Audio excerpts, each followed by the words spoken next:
Okay, good evening, everyone. I'd like to call this meeting of the Planning Commission to order.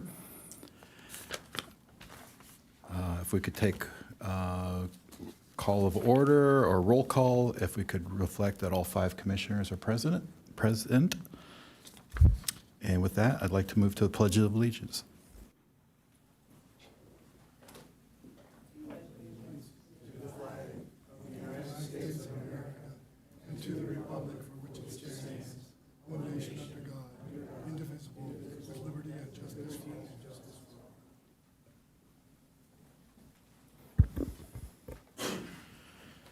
Okay, our first item tonight is oral communications. This is an opportunity for members of the public to address the Planning Commission on items that are not part of the agenda tonight. I understand we have one speaker slip submitted. Yes, we do. One speaker, and that's Gregory Neville. You have 3 minutes. Yes, good afternoon. My name is Gregory Neville, and I've come to speak on behalf of persons within the borders of Encinitas and the safety issues that I feel are really at hand and important. I used to have a nickname, Mr. Safety. I remember when I used to drive, and I would drive like if it were snowing. I lived in northern New Jersey. I've been out here 35 years, but I used to live in Jersey. And if it snowed or something, I'd be traveling 10 miles an hour. And my friends in the car would say, "Hey, Grandma." And so I've always been that way, a safe person. But I also had the honor of joining the military, and I'm a United States of America Army veteran. And I'd just like to say that on the television the other night, I saw that unconstitutional things were happening in Encinitas, and it broke my heart. Because I love this community, and I love all of the people of this community. And I've always thought, what a gem I've found to be able to move into the city of Encinitas. And yet, at the Home Depot, where I've been many times, there were people being abducted by masked, armed agents of some type, and who knows who they are because they don't identify themselves. And I just couldn't understand it. I was borderline tears, even though I'm an Army veteran. When I joined the Army, I took an oath to the Constitution of the United States of America. And I just, once again, proudly saluted our flag. And at the end of the Pledge of Allegiance, it talks about liberty and justice for all. Racial profiling, racism, hatred, I don't see how these are things that are part of my America, and it breaks my heart to see it. When I saw that on television, I said, I've been seeing some of these raids and the horror of some of these things. Children being harmed traumatically, separations from family members, and very hardworking and good members of the United States of America, regardless of a green card or if they're here in college or whatever their status is. Still, the Constitution of the United States in Amendments 1 and 4 would definitely guarantee a person to have the right to their own liberty and justice. And the Fourth Amendment, when you talk about due process, I can't imagine how in this country, in the year 2025, in the richest country in the world, where our Constitution stands for the best ideals in the world, how this can be going on, I have no idea. But I have to ask if the council and or the mayor has any power to do something about that. And I thank you very much for your time.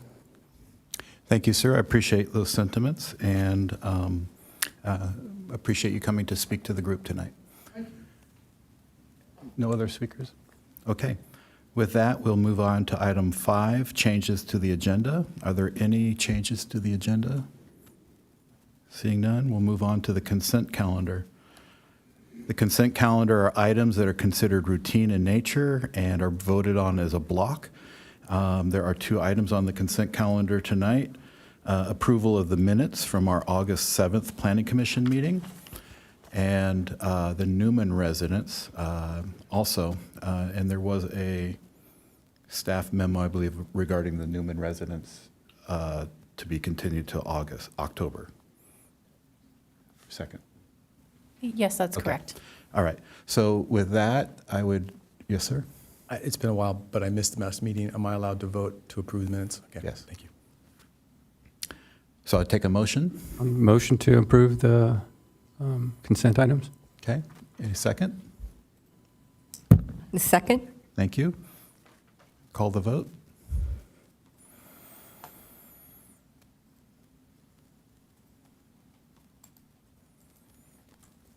Okay, that passes 5-0.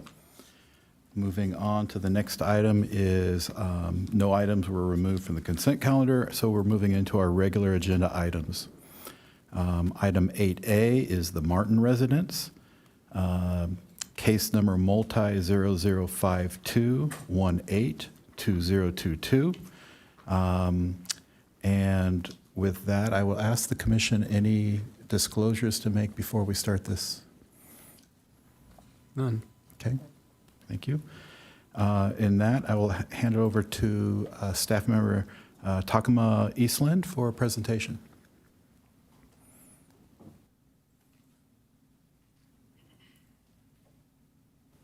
Thank you. Good evening, Chair and Commissioners. Takuma Eastland, Associate Planner. The item before you is multi-005218-2022, the Martin Residence Project. The project proposes to construct a 2,560 square foot, two-story single-family residence, including a 546 square foot attached garage on a vacant bluff-top lot located at 444 Neptune Avenue. The project site, outlined in yellow, is addressed as 444 Neptune Ave within the R8 zone. The property is located in the Leucadia community within the Coastal Bluff overlay, the Coastal Commission's appeal jurisdiction of the coastal zone, and the special study overlay. To construct the proposed single-family residence, the applicants are requesting 3 variances. Request 1 is to reduce the front yard setback from 25 feet to 13 feet. Request 2 is to reduce one of the required interior side yard setbacks from 10 feet to 5 feet. And request 3 is to waive the requirement for 3 parking spaces for dwelling units in excess of 2,500 square feet. The project also requires a coastal development permit.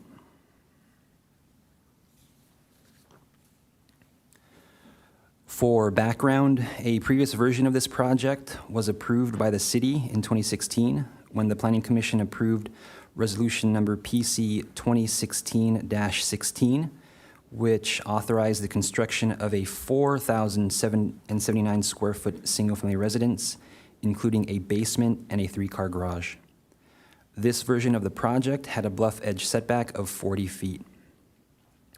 The California Coastal Commission subsequently filed an appeal of the city's decision, and in 2018 held a de novo hearing in which they approved the project with conditions of approval requiring a 79-foot bluff edge setback, prohibiting a basement, and allowing a reduced front yard setback if the city were to approve a variance. The case spent a few years in the court system until 2022, when the applicant applied for this project before you today.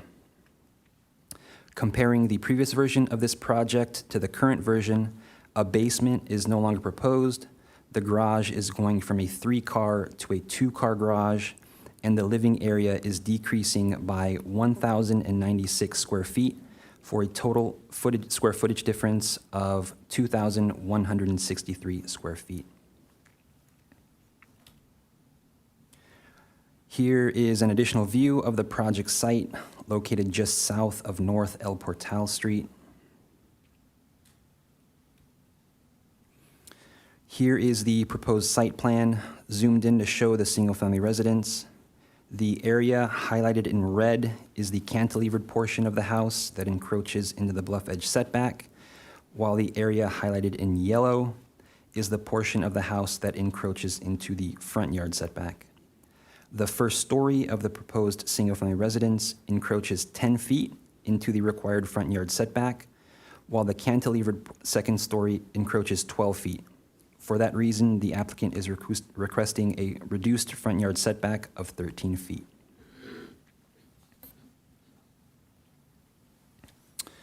Here are the proposed first and second story floor plans. The blue line on the lower floor plan represents the 79-foot bluff edge setback, with the upper floor living and dining area cantilevering into it. The space underneath the cantilever will be used as a covered patio. Here is the west elevation of the single-family residence facing the bluff. And here is the north elevation of the single-family residence showing the second-story cantilevers. Per the memo sent to the Planning Commission this afternoon, the west-facing eaves extend approximately 1 foot beyond the permitted 20% encroachment into the required bluff setback. Since the allowed cantilever applies to the structure, including architectural projections, the roof eaves may not extend past the 20% encroachment limit, and as a result, a condition of approval will be added to the draft resolution to ensure compliance. Here is the south elevation showing the other perspective of the cantilevers. And here's the east elevation facing Neptune.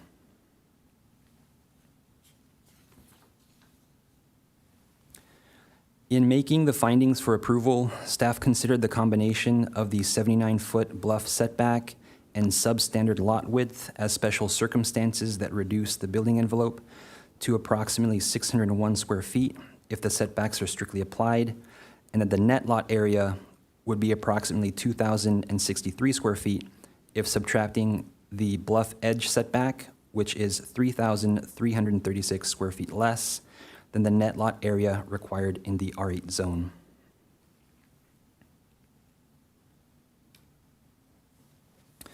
In addition, staff considered that of the 52 developed bluff top properties between 200 and 630 Neptune Ave in the R8 zone, 14 or 27% of them have front yard setbacks of less than 13 feet, and 39 or 76% of those have 52 have side yard setbacks of 5 feet or less on both sides.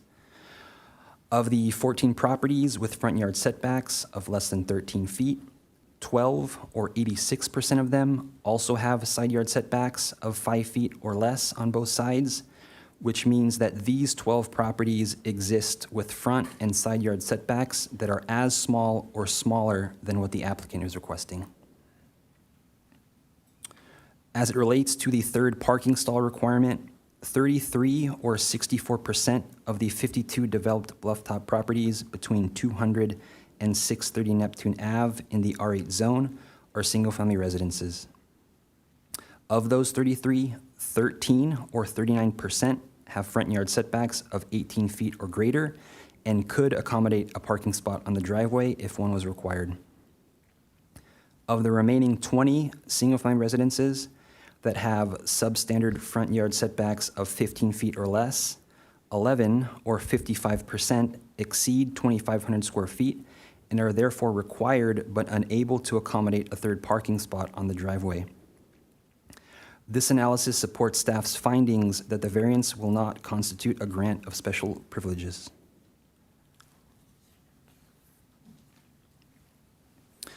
Historical precedents were also considered when reviewing this variance request. On September 7th, 2000, the Planning Commission approved a garage conversion that encroaches 10 feet into the 25-foot front yard setback for the property located at 660 Neptune Ave. On March 15th, 2001, the Planning Commission approved a second-story balcony that encroaches 15 feet into the 25-foot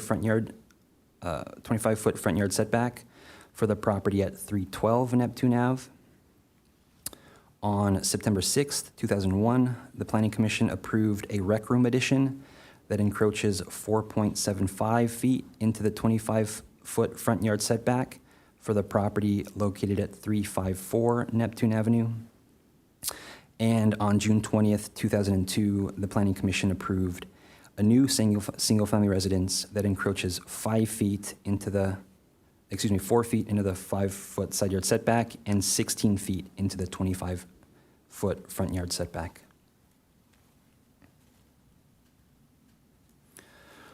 The applicant held a citizen participation program meeting on March 2nd, 2024 at the project site. There were 6 attendees who had concerns about the proposed single-family residence becoming a short-term rental. Notice of this public hearing was mailed on July 24th, 2025 to all property owners and occupants within 500 feet of the project site and to anyone who requested such notice in writing. Staff received a comment from a person requesting general information and a comment from a neighbor concerned about the front yard setback and why they cannot encroach further into the bluff setback.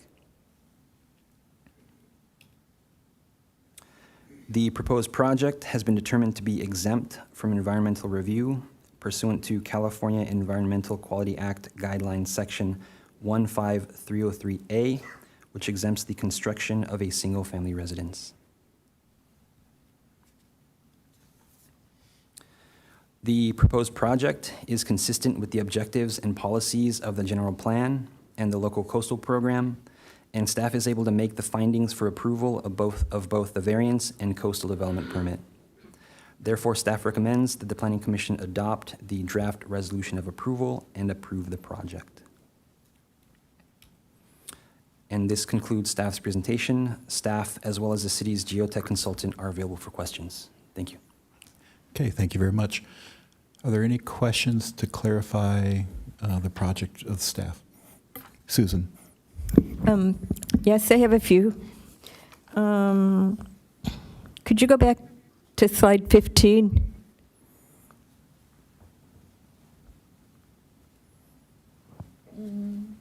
Of these properties, are these the only that were subsequent to Encinitas Incorporation, these 4? That staff could find, yes. And so for the one with the 10-foot setback, was that a previously existing nonconformity?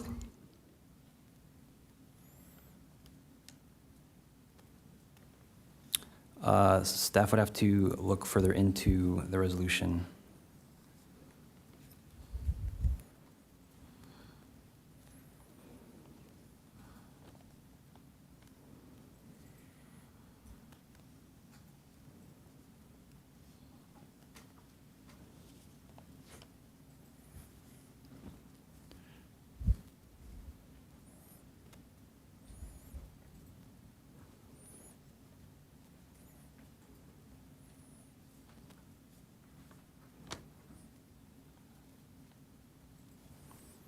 Yes, the structure existed and it was converted into habitable space. Okay, and for the next one, with the 15-foot balcony encroachment, that would be allowed as it was 20%? Or was it another previously existing item? Sounds like it was new from the description. But I think it's typical that 20% of the setback of the bluff might have been 15 feet. So it's not like an exceptional thing that was allowed. To clarify, are you referring to the 20% encroachment into the bluff setback or in? Yes. Could we also clarify, that's not a variance request, that's just the base zone allowance. But you showed it on your list. For the coastal bluff, yes.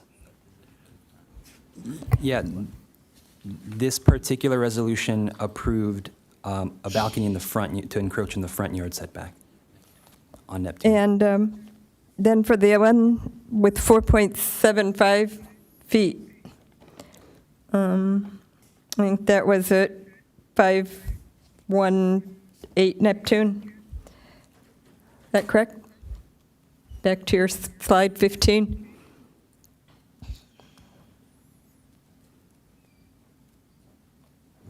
So at 354 Neptune, a recommendation that encroaches 4.75 feet.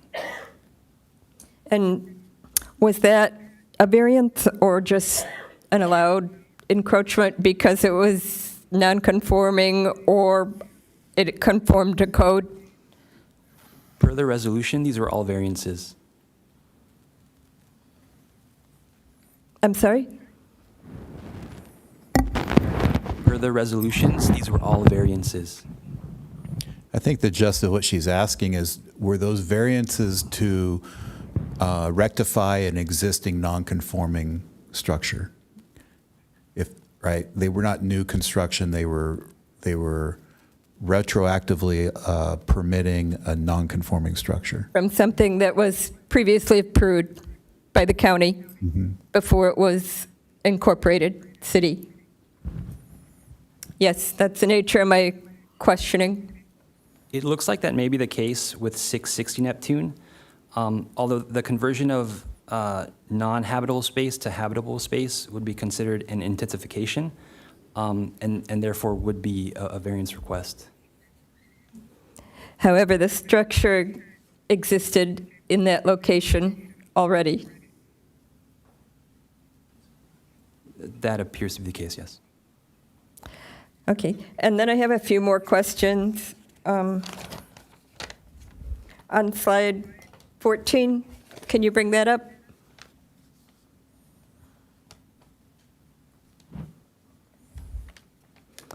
So these numbers reflect not necessarily projects that were done after 1986, when the city was incorporated. These are most likely projects that were county approved prior to city incorporation. Of these 52 developed properties, 19 or 36.5% were built during the city's incorporation.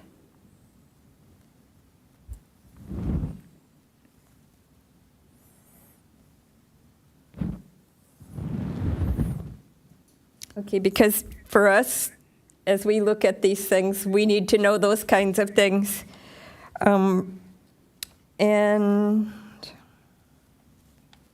oh yes, can we look back at the slide? I think it might be the one prior to this. Yes, this one. So with the allowed encroachment over the bluff, it seems like it would be greater area than what you described as the minimum envelope. Your number was 600 some square feet, but the second floor alone is how many square feet?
The upper floor is 1,594 square feet. Yes, so that's considerably more than the 600 something, even if one side had a 10-foot setback with the first floor, which I realize part of it is taken up by the garage, but it's definitely, your numbers aren't quite adding up. Also, on page 4 of the 238-page staff report, you say that the setbacks of immediate properties are similar to their requested variance, but I didn't observe that. It looked like the property to north and south actually had at least a 20-foot, if not more, setback. Is that correct? Sorry, can you clarify where you're citing? The adjacent property on the north and south, Sorry, I mean, was it a slide or was it on the staff report? their front setback? I think it's an observation from the street. So I think it's a little misleading to call it immediate in page 4, because it's not. And most of those that have a similar allowed setback were rebuilt from non-conforming or non-conforming all along. Also on page 6 Susan? of your report. I think she's referring to Land Use Policy, Section 6.5, on page 4 of the staff report. The last sentence reads, "The findings can be made to support the variance request for the front and side yard encroachment and relief. The proposed project is, quote, similar to the established development patterns of the properties that immediately surround the site."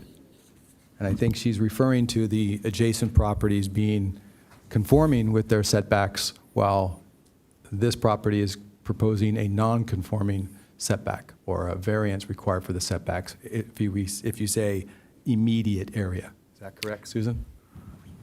Correct. Didn't you just read that it was the surrounding area? I said immediately. Okay. And let's, Thanks, Beth. thank you for the clarification. Let's stay, we can deliberate whether we believe it justified or not when we get to deliberations. But this is just for clarification of factual or. Yeah, I want Okay. to be sure I understand Yeah. the I appreciate report based on the actual properties. Okay. So on page 6 of your report, I think you need to strike the word basement, as basement isn't being allowed. Page 7, you say the net lot is 5,400 on page 6, but on page 7, you say the net lot is 10,277 square feet. But I think that is gross, correct? It sounds like you're referring to the requirements of the R8 zone versus what the project actually proposes. On your staff report, you have some information What page are we on? summarizing the area. Is it in the municipal code analysis section? Yeah, I think it's page 6 and 7. At the bottom of page 6, they're just comparing what's allowed and what is proposed.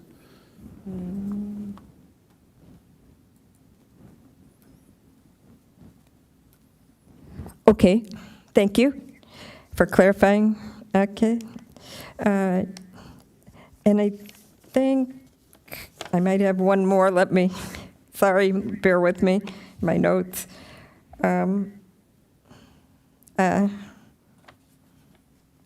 So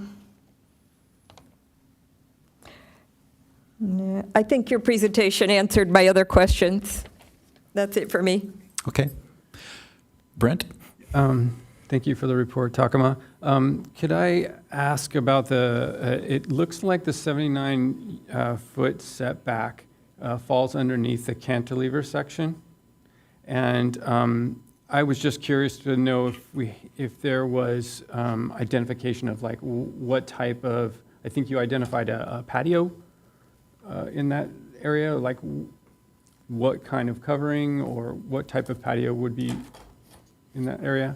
Could you also like clarify, like from a building perspective, what is the allowance for putting patios beyond the 79-foot setback?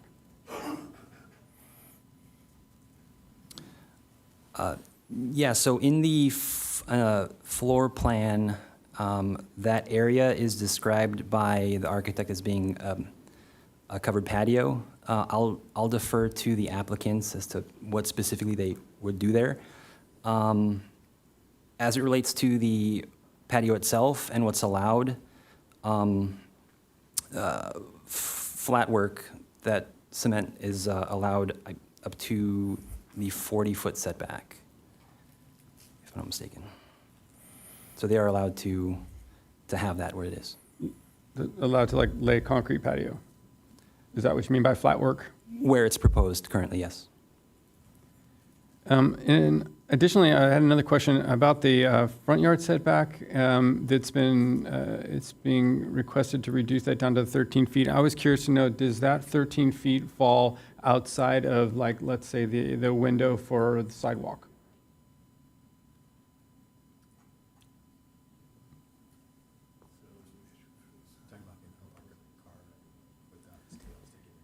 Right. So so for the first floor, it's 15 feet to the public right-of-way. And then the second story, which is cantilevered 2 feet, that is 13 feet to the public right-of-way. Great, thank you. Can I piggyback on that question? The memo that was referring to the cantilever in the back, saying that the eave projection was not allowed beyond the wall plane. Is it a similar condition? Are they allowed to project 2 feet into the front yard setback and then have an eave project beyond that? Or because it's a variance, I guess we get to choose what is allowed? Yes, that would be part of the variance. Thank you. Yeah, I'd piggyback on that when we get to the drawings, and maybe that's deliberation versus clarification. But that was a question I had for staff earlier. Okay. And to follow up on Brent's question, so from the driveway that's private property to the front door of the garage is how far?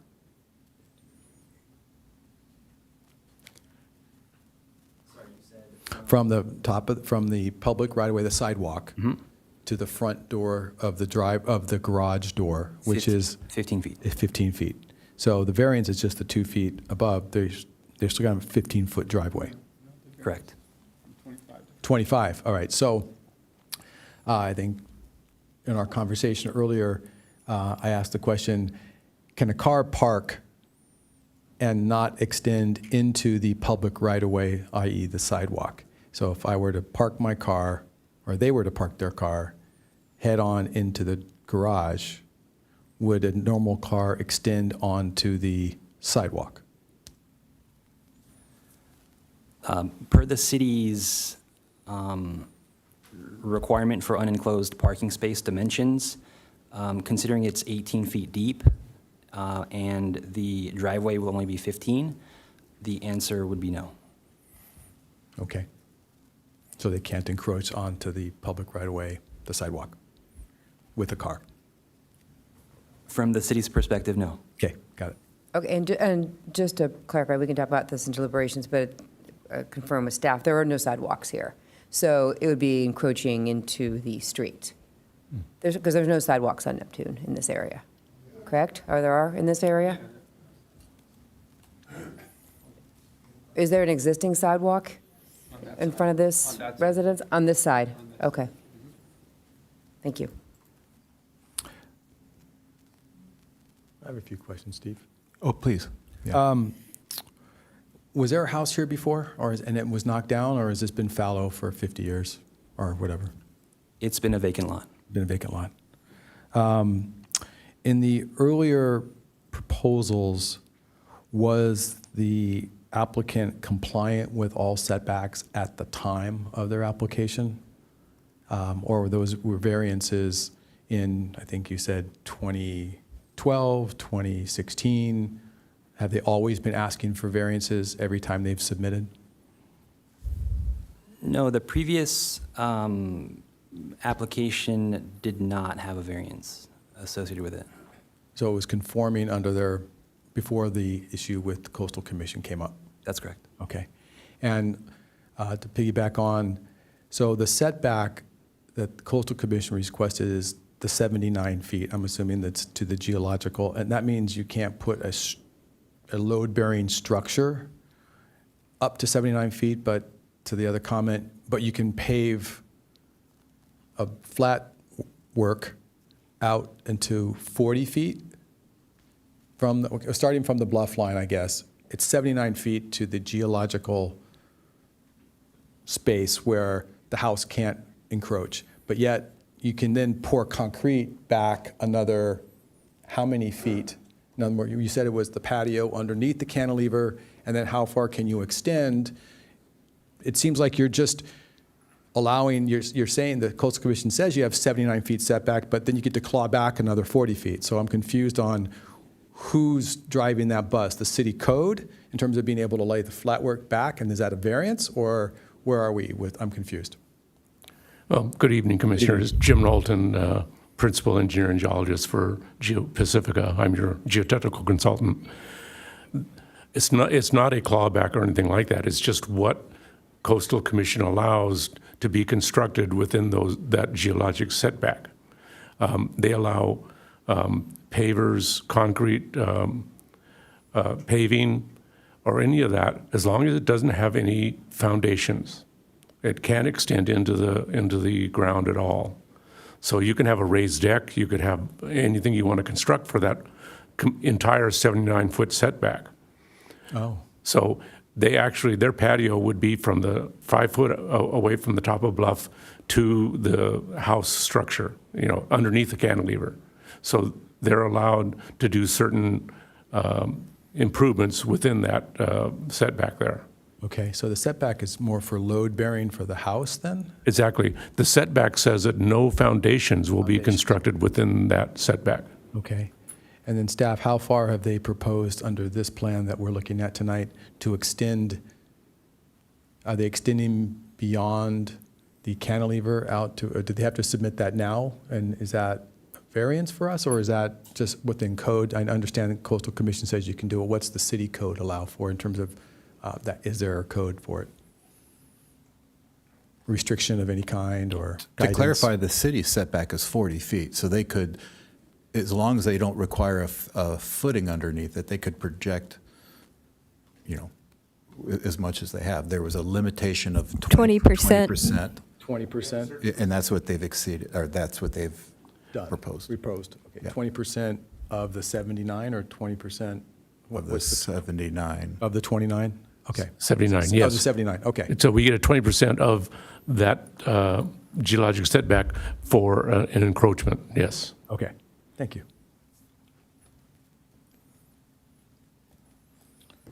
Okay, no further questions?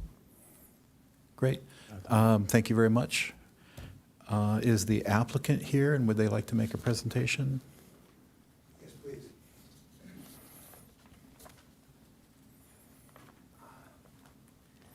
Evening, ladies and gentlemen, commissioners. Is this microphone on? Is this mic working? Oh, it is. I can't hear well. Okay. My name is Craig Lewis. I'm a longtime resident in Encinitas. Moved into Cardiff in '78 and have been in the neighborhood ever since. And I've been working with Gary Martin, the owner of this property, for 12 or 13 years trying to get processing. Takuma did a terrific job of outlining much of the history of the project. And the last round of coastal reporting ended us up with a 79-foot setback.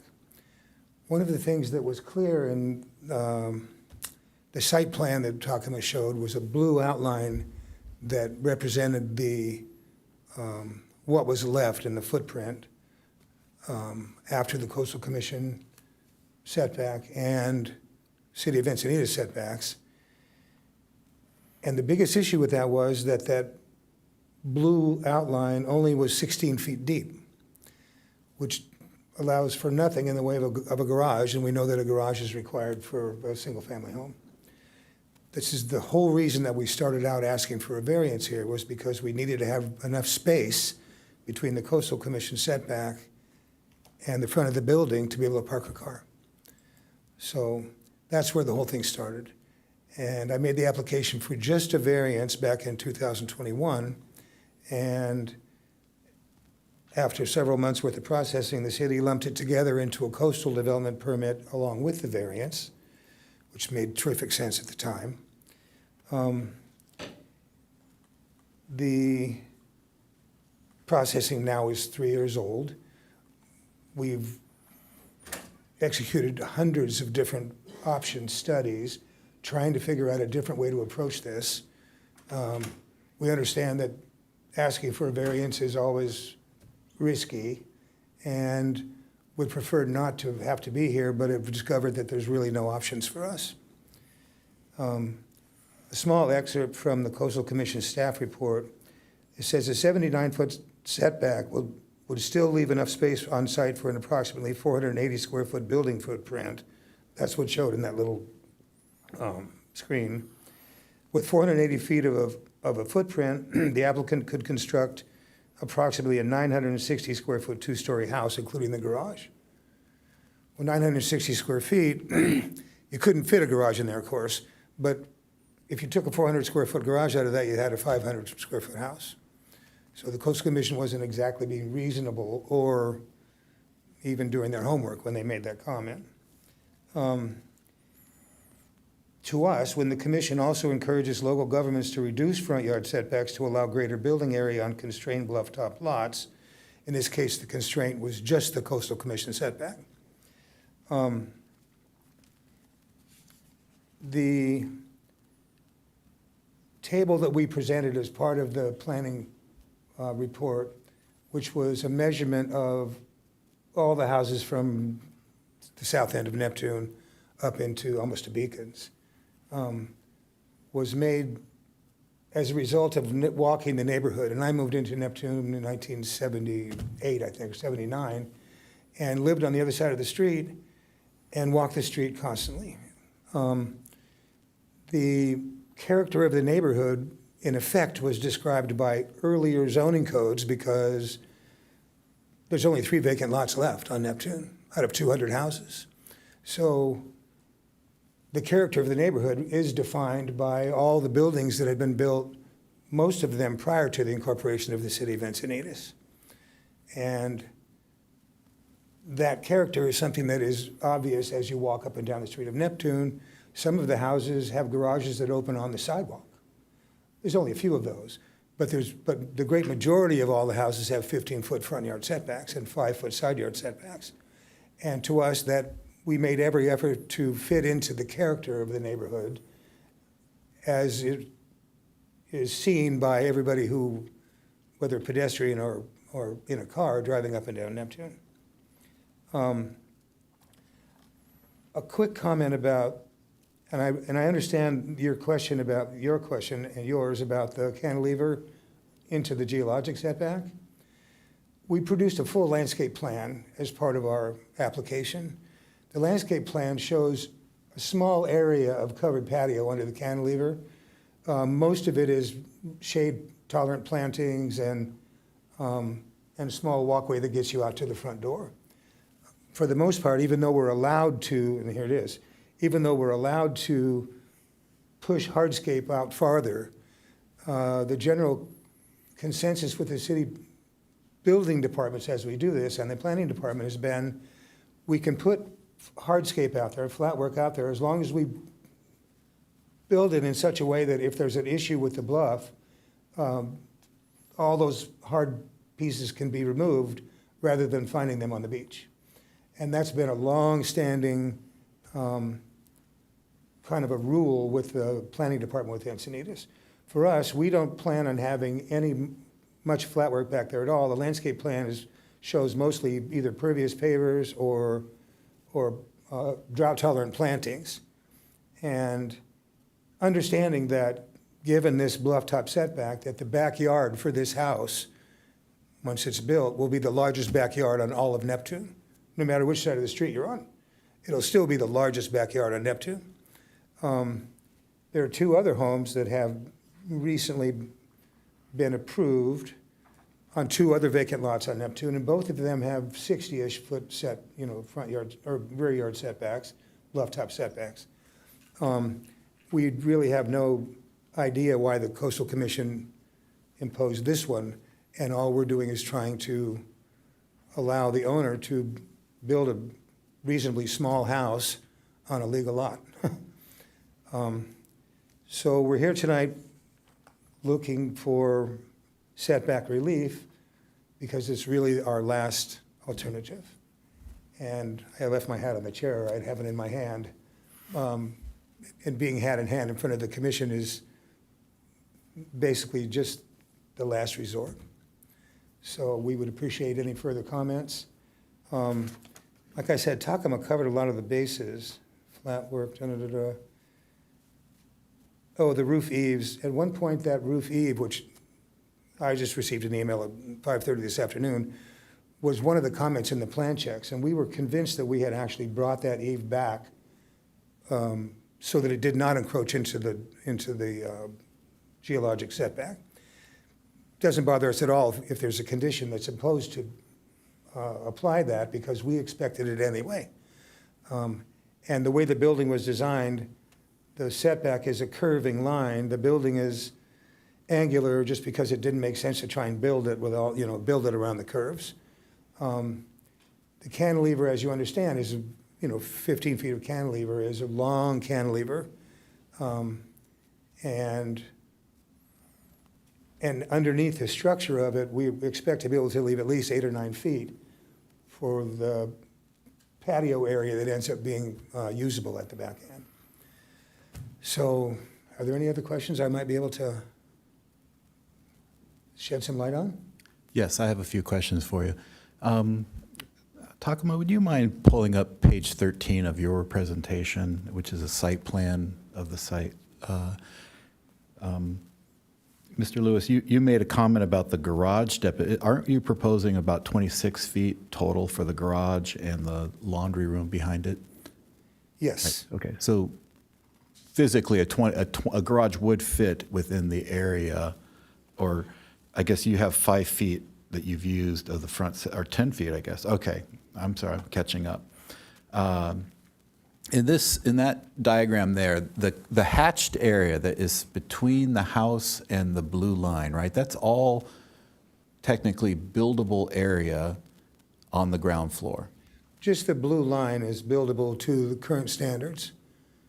Everything east of the blue line, which is shown with a cross-hatching on that diagram, is... The cross-hatching is, if the variance is approved, the cross-hatching would describe the footprint of the building. I'm focusing mostly on the westward portion with the cantilever, which is shown in cross-hatching, right? Oh, yeah, okay, the little cross-hatch. And so I guess my bigger point is it looks like the ground floor of the house sits about 2 feet behind the setback line, or maybe 18 inches at the laundry room. I see that the blue line dips inward or eastward for a section. It's close there, yes. Yeah. So is there a reason not to push the house 2 more feet west, or up to the setback line, instead of saying stay behind? You have quite a buffer behind the setback line still. It's about that far, yeah. Yeah. But I mean, if we're talking about the difference between a bumper overhanging the driveway at the street or the sidewalk, would that 18 inches help you? If we could move it back to, that line is not exactly, according to the civil engineer's preliminary grading plan. We established that there was probably 1.5 feet there, maybe. If there was 2 feet, then, I mean, certainly the building could be pushed back to that point. Mm-hmm. There are two intersecting points there, and they would both work if we were allowed to move the building back 2 feet. It looks to me like, and I'm just eyeballing it, right? I don't know the scale, but agree. if bedroom 3 moved 2 feet to the west, it still would only just be touching the corner of the setback line. And likewise, if the laundry room moved 18 inches westward, it would only just be touching the easternmost divot of the setback line. No, I agree with you. If the whole building, if that's actually an accurate definition of the setback, and it's probably close. If the building was moved 2 feet towards the west, then we would be looking for. You have no other technical reason to tell me, oh, no, there's a... No. Okay, No. so that's on the table, I would say. No, this was, the description here was partly driven by the cantilever. You can see that the cantilever doesn't match the footprint of the building, right? The cantilever is more angled in line with the bluff top setback, Right. not with the actual rectilinear definition of the building below it. In theory, you could have captured more square footage for your house if you replicated that angle at the ground floor, right, behind the setback line. That's possible. Don't think so, though.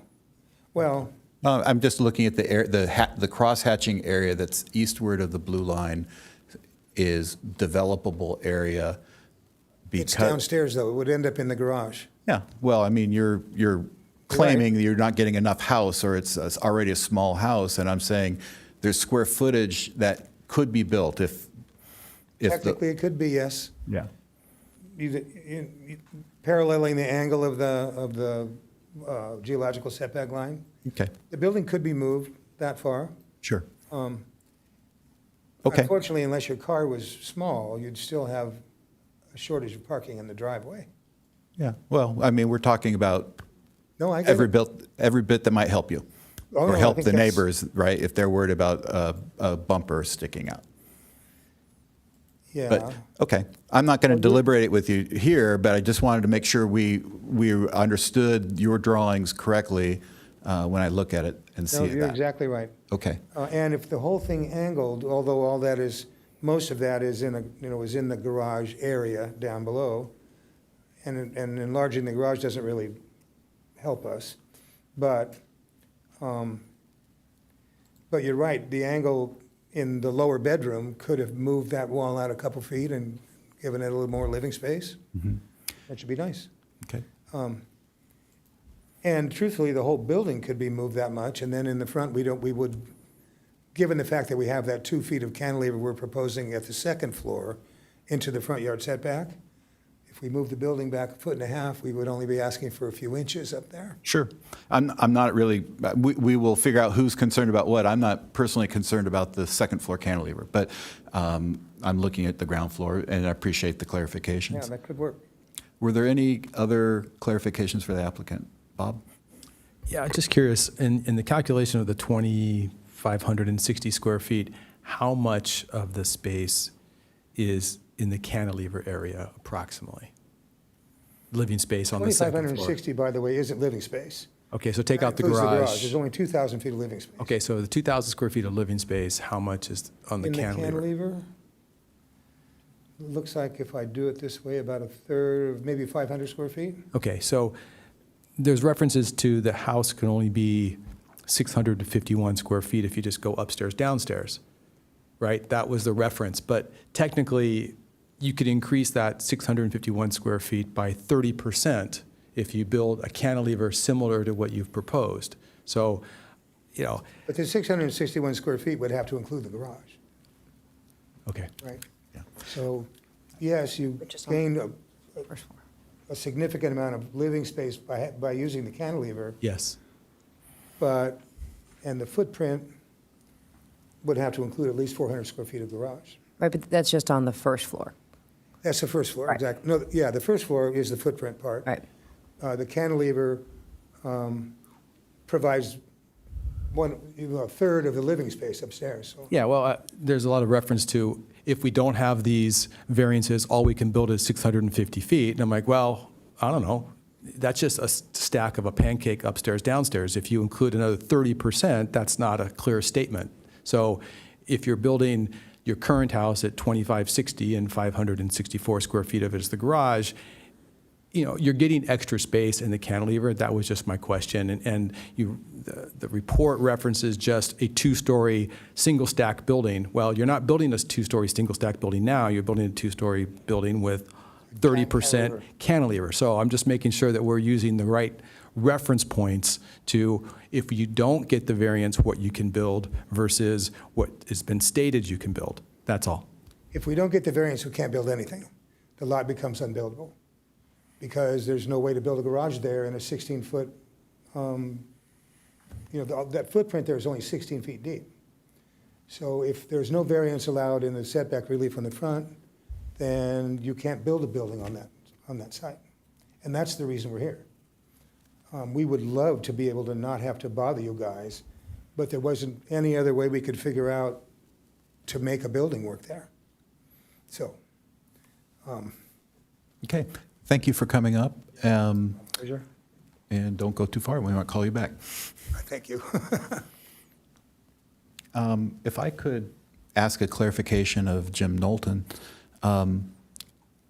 79 feet, is there something unusual happening, other than all these bluffs are eroding, but is there anything particular at this location that is causing the setback to be so much more than any of the setbacks beside it? No, there isn't. And in fact, the 79 setback was set by the Coastal Commission. If we had we approved this project a long time ago with a 40-foot setback based on our local coastal plan. The 79-foot setback is based upon the Coastal Commission's determination of a geologic setback and an erosion rate setback. And they add them together, which we as a city have never agreed with. Okay. But what we follow, because if we had approved it per our original approval, it would be appealed just like it was. And that's what they did, and they appealed it, and they went through a lot of meetings and a lot of reports to get to the 79-foot setback. But there's no unusual conditions why it should be. This is the largest setback we have ever approved in the city of Encinitas in the last 30 years. Right. And forgive me if I'm using the term incorrectly, but I think there's a 1.5 factor of safety line that we used to reference. Is Yes. that related to the 79 feet in any way, or is that a different measure altogether? It's a different measure. Okay. They have the 1.5 factor of safety, which is a certain amount of feet, which they consider to be like about 50 feet. Then you also have the erosion rate, how much the bluff would be eroded backwards. That's another set of setback, about a 30-some feet. So what the Coastal Commission has done is you add those two numbers together. Our LCP says you do the setback, either the factor of safety or the erosion rate, whichever is greater. But if it's greater than 40 feet, then we would adopt that. If it's not, then we would adopt our 40-foot setback. Okay, thank you for that. Okay, do we have any public comments associated? We do. We just have one speaker, and that's Ned Sahin. Hopefully I got that right.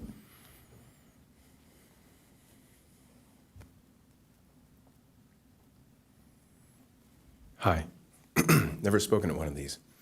Hello, thank you everyone for your work. My name is Ned Sahin. It's my wife, Val, back here. And I just wanted to rise and speak in favor of the project. I'm in favor. I don't know do you ask me questions or do I just say that? Okay. Well, if you were to ask why, I might say it is completely in keeping with what Neptune looks like. This is what Neptune looks like. It has sidewalks. It has garages that are right there, almost at the sidewalk many times. It's normal. It's unconscionable to have a setback that is 80 feet in a lot that's not much more than 100. It makes no sense. And as I understand, it's about pressure down on the bluff, so safety. And I'm standing here, you see me, I'm putting pressure where I'm standing. That's a cantilever. I'm still putting pressure where I'm standing. So the cantilever can extend as much as it wants. It's still only putting pressure on the safe zone, which they've already determined is the safe zone, and it's way past what we just heard from an engineer is the safe zone. So it just doesn't make sense to push someone that far back. It's what the street looks like. So I just don't know what the hullabaloo is about, so I'm in favor of the project. Okay, thank you for your comments. That's it. Okay, with that, I will close the public comment portion of this meeting and open it up to commissioner deliberation. Does anybody want to start? I mean, my concerns are about the the setback line falling underneath the cantilever and patio construction have definitely been resolved. I mean, I'm clearly understanding that they have the right to pave flat pavers out in that area. And so, although I may have had some questions about it, I think I have a better, clearer understanding what legally they have the right to do, which is fair. Okay. And certainly, I do think that this is characteristic of the area. I definitely find the side setbacks pretty common in that area. They seem to have had a lot of variances of other properties throughout the area, and so this doesn't seem that far off from most of those. Of course, I would, appreciate as much as possible extending that front yard setback as far as possible, as we've sort of been discussing.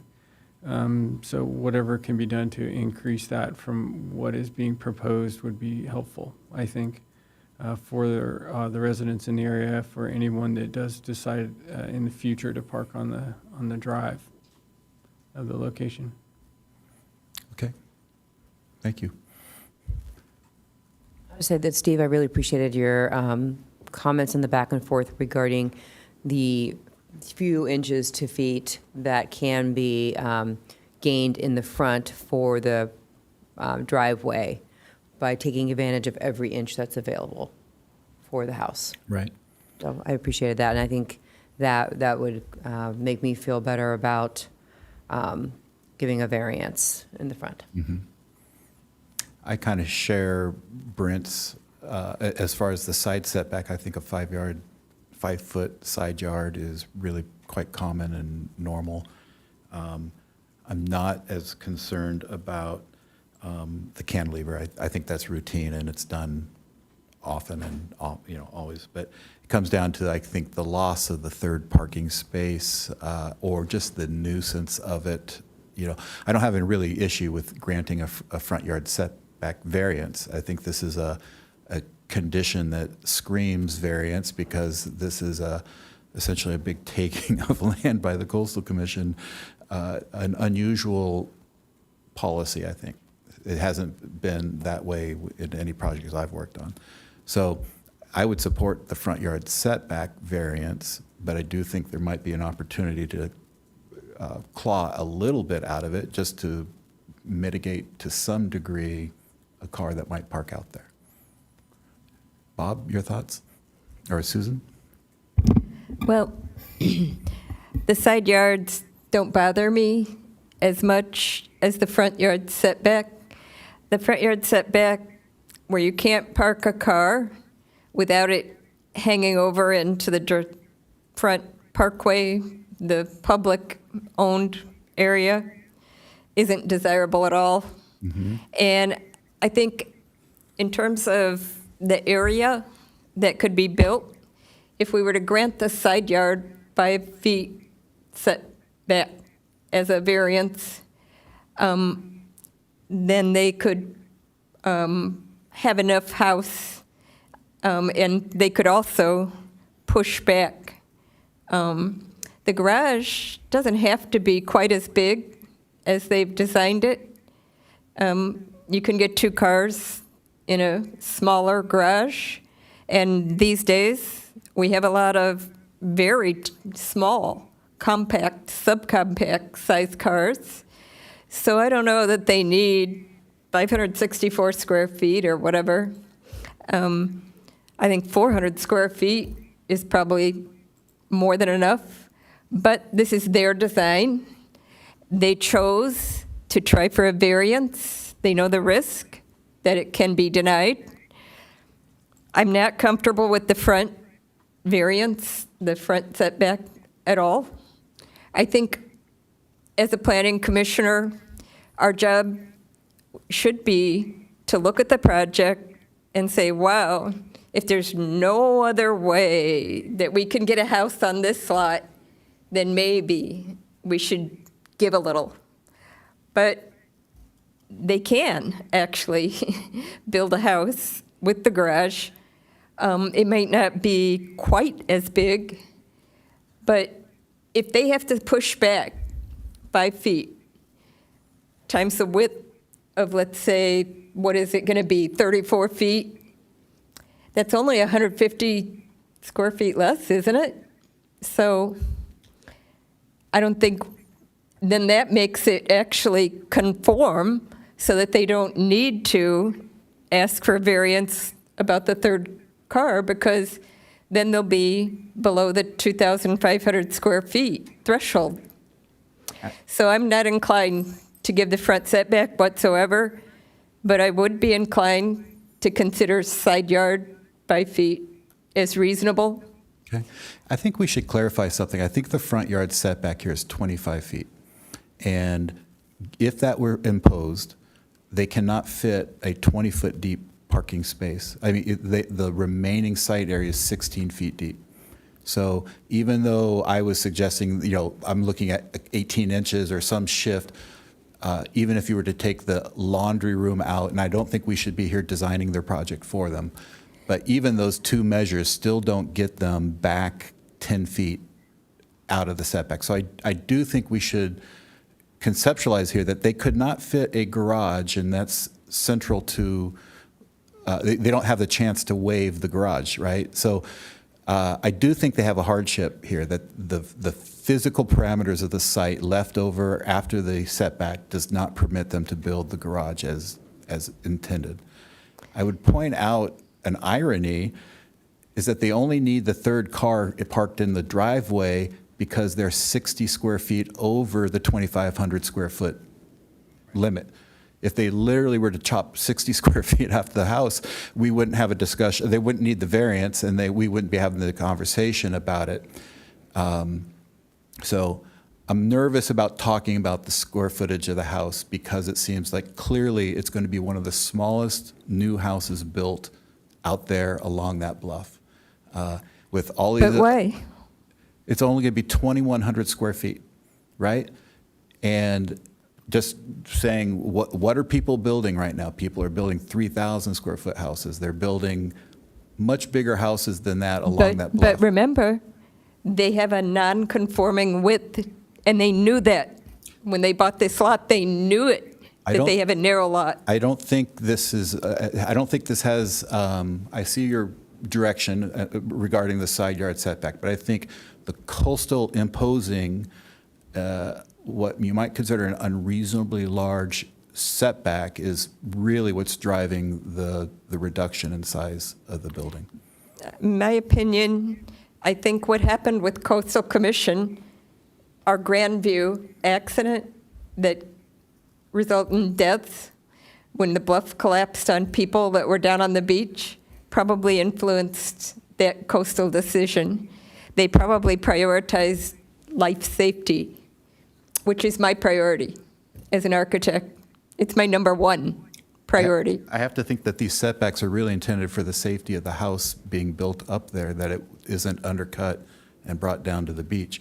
But the 1.5 factor of safety has been a standard for decades about taking evaluating how far the bluff is likely to erode in a given period of time, 50 or 75 years, and then putting another factor of safety on top of 50% more. So I don't think there's a link between where this house sits and what the safety condition is at the beach. This is clearly behind. But we did have that storm in 2024. And did you see Cardiff Reef parking lot? How it was damaged and how much erosion there was? And they built it back. And they did this big sand replenishment. But erosion can be extremely significant. You can lose 10 feet in a year. And I think all that's very well studied on the, I mean, I'm not, these bluffs are eroding, and I think everybody building on the bluffs needs, has that fully in their head. They're the ones that have to sleep there at night and feel, are they comfortable with the rate of these things eroding? But right now, I think the Coastal Commission has imposed a setback that is extreme and takes away their ability to use their lot to even provide a parking garage. I have to ask a question Please. of our attorney. And what I want to know if we allowed a variance of less than 79 feet. That's not our Is choice. that possible? That's not our choice, because that's the coastal commission. The chair is correct. The 79 feet was imposed by the Coastal Commission as opposed to, that is not from our code or from any standards and it that was were appealed. imposed by us. It Right. was appealed, and If they were to Held up. submit today, if we didn't have a history of already being to the coastal commission, we would have approved the project at 40 feet or at a 1.5 factor of safety, which would have been 50 feet, something like that. Our city had no intention of ever imposing a 79-foot setback there. But wait, wasn't it part of the Coastal Commission determination that the city of Encinitas could allow it to be closer? No. No, that wasn't part of that? The as city- long as we allowed it to be closer to the street. To the street. Yeah, the coastal commission said they're not going to negotiate on the 79, but they'll let the city negotiate on the front setback. So can I ask Susan a clarifying question regarding the side yard setbacks? And I just want to make sure that I was understanding you correctly. Were you saying you would have been okay if they had requested variances for both side yards to 5 feet? Yes. Okay. 5 feet on the side yards, On or bo- even on 5 both. feet in front, but not this huge amount in front. And I I only think asked this- that question because they're only requesting for one. Yeah, I one think side. I think the side yard setback is 5 feet on one side and 10 feet on another. And then they're just saying, we're going to do 5 feet on both. I think of the three variances, No, they're asking for 5 feet on both sides. I I think think they're they're asking already- for 5 feet on one. Reduce one of the required interior side yard setbacks from 10 feet to 5 feet. So Because- just one side, not the other. because the other one is already a 5-foot setback. Oh, it is already, is that, okay. Is that clear? Or- That's correct. Okay, thank you. Thank you for clarifying that. So of the three variances, I think there's consensus around the side yard. Oh, No. I've spoke too soon, sorry. Yes, I've been holding my Okay. tongue. Okay, so here we go.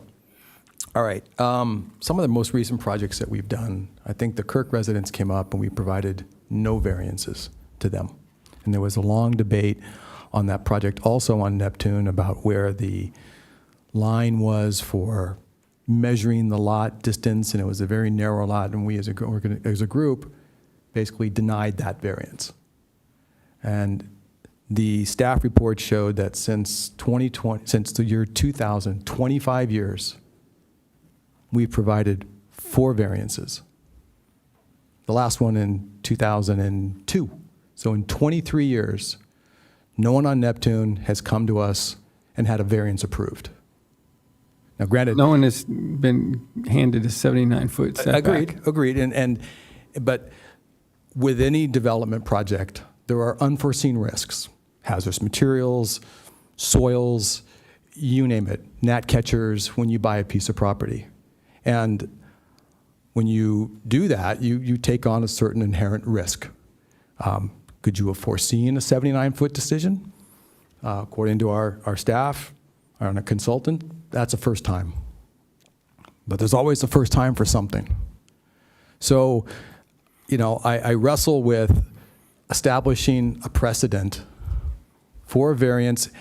I agree that it's an uncomfortable situation that was not foreseen, but that's kind of the risk you take when you buy real estate and you have to have both city and coastal commission approvals. That's just inherent in your due diligence, and you have to do a risk-adjusted calculation for that. It's unfortunate for them in this particular case that it's unique, but that's what it is. But we're talking about variances that are going to have long-lasting effects in our code, and we're doing something that hasn't been done for 23 years. So a little bit of a concern about Does that. it change your thinking on that at all if we consider the context, right? That this is not a neighborhood with all 25-foot setbacks, and this would be the house that is allowed now to move, 10 feet into the front setback where nobody else has, right?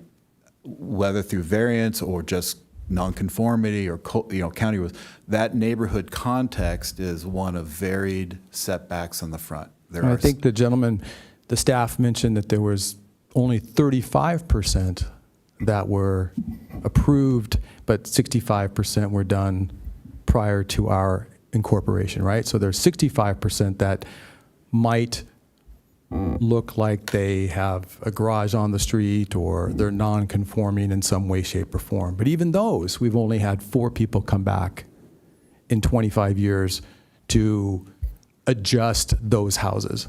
I guess, yeah, my point being, And those people were existing nonconformities to begin with. Yeah. So it's not like this lot. This is different.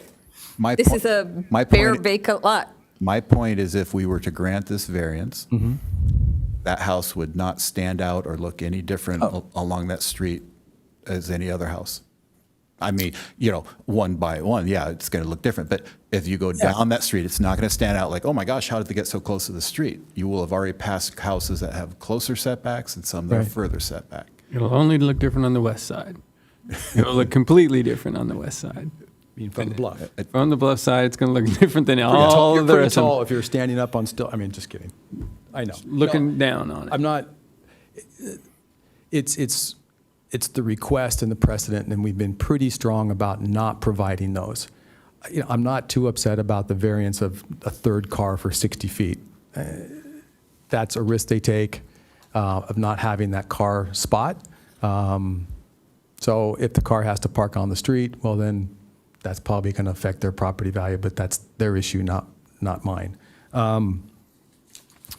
There's. Does it make a difference to you that the FAR, the floor area ratio allowed for that site is 60.6, 60%? Yeah, but we can't And consider. they're going to build a building that's less than 20% of the lot area. They will be one of the smallest houses. Agreed, out but there.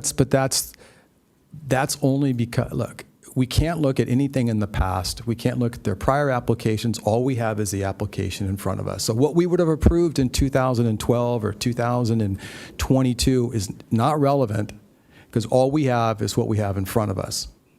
It's unfortunate that the Coastal Commission applied the 79 feet, but Coastal Commission also came back on the Quail Garden site and said, you can't build on the north parcel. So Coastal Commission is a risk, not just on Neptune, but any place where Coastal Commission has an influence. So we've had other projects come to Planning Commission that had to deal with Coastal Commission also. They're not the only ones. So, while it appears to be a little punitive, that's what we have to deal with. But doesn't that make the argument that that is the unique nature of this site, right? If someone comes to us and asks for a variance, we say, what is so unique about your property that you should get a variance while nobody else gets a variance? But you're applying the variance only because of what Coastal did. So why should we cave as a city, cave to the codes when, we're doing it to make this person whole because Coastal Commission applied what people believe to be a punitive, interpretation of the court. Now the court, it was upheld at the appellate level, so Coastal Commission won. They have every right to do what they did. So you're asking me to adjust the city codes for your opinion that Coastal was punitive. I'm asking you to adjust the code, not to, you're saying, why should we make them whole? And I guess I might ask, why shouldn't we try to make them whole if doing so doesn't change the context of that neighborhood in a significant way? I agree. If it changed. So many other houses are close to the street. So many houses are much bigger than that. And so we can do a small part to, not that we're obligated to, but we can do a small part to help them. But I don't feel achieve something. obligated to give a big house on a tiny, non-conforming wide lot But that has a no big one agrees that it's a coastal big house. imposed bluff setback. I do not feel obligated whatsoever. What I not- would look at is what the neighbor input was, which is, we don't really want to see a car parked in this tiny driveway hanging over the sidewalk. I would say they have to have at least a 20-foot deep driveway minimum. Susan, no neighbors showed up tonight to oppose it. Some have written, I've read those memos, but no one I showed read up. the comment. Yeah, no one showed up here to fight it. I'm not saying that we have an obligation to do anything for them on the variance, but I'm saying we have an opportunity to help them in a way that has no ill effect on the city. Meaning the house won't be too big, the setback won't be unusually small compared to other houses on that street. So I think Well, I that, think 5 feet side yard, no problem. They can have 5 feet on each side. That's okay with me. The front, I have a problem because someone did comment that he didn't think that it was a great idea to have that driveway be so shallow. I believe that comment also said he didn't want to throw a wrench in the system. I mean, he liked the neighbor and the applicant and wanted to see something built there. right, so I want to say that I'm looking at it too from the standpoint of would providing the relief of the variance grant them a special privilege? Because that's part of the language, and I don't think it would be granting them a special privilege because I think the size of the house, how it's going to look from the street, the length of the driveway would be consistent with other houses in the neighborhood. So I don't think it would be granting them a special privilege. And I don't agree that this is a big house. I mean, with the garage, it's bigger, but I mean, it's a little bit over a 2,000 square foot house. So it's not one of the projects where we denied a variance on Neptune was a very, very large house, I think approaching like 4,000 square feet. Yeah. And so I think that we took the size of that house into consideration because they were maxing out and asking for a lot of variances for a very big house. And I think that was one of our factors. I agree.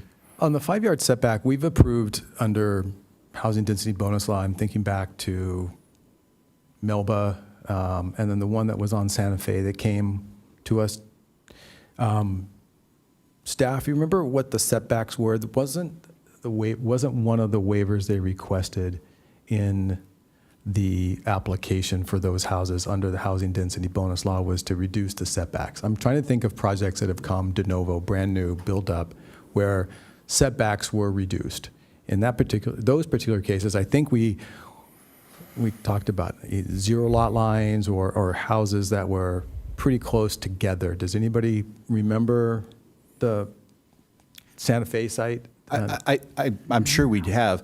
I guess I'm asking because in that particular case, I'm wrestling with the setbacks on the sides, and is there precedent within the city where other projects encroached upon the city code setbacks through a waiver, in this case, state waivers, where setbacks were allowed to happen in brand new projects coming up? And so I'm just trying to find some other case or something that's come before us recently. Weren't those by right projects?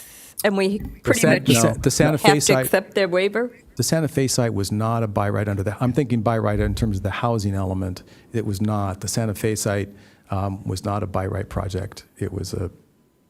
I would look at it, suggest a different way Okay. of looking at it.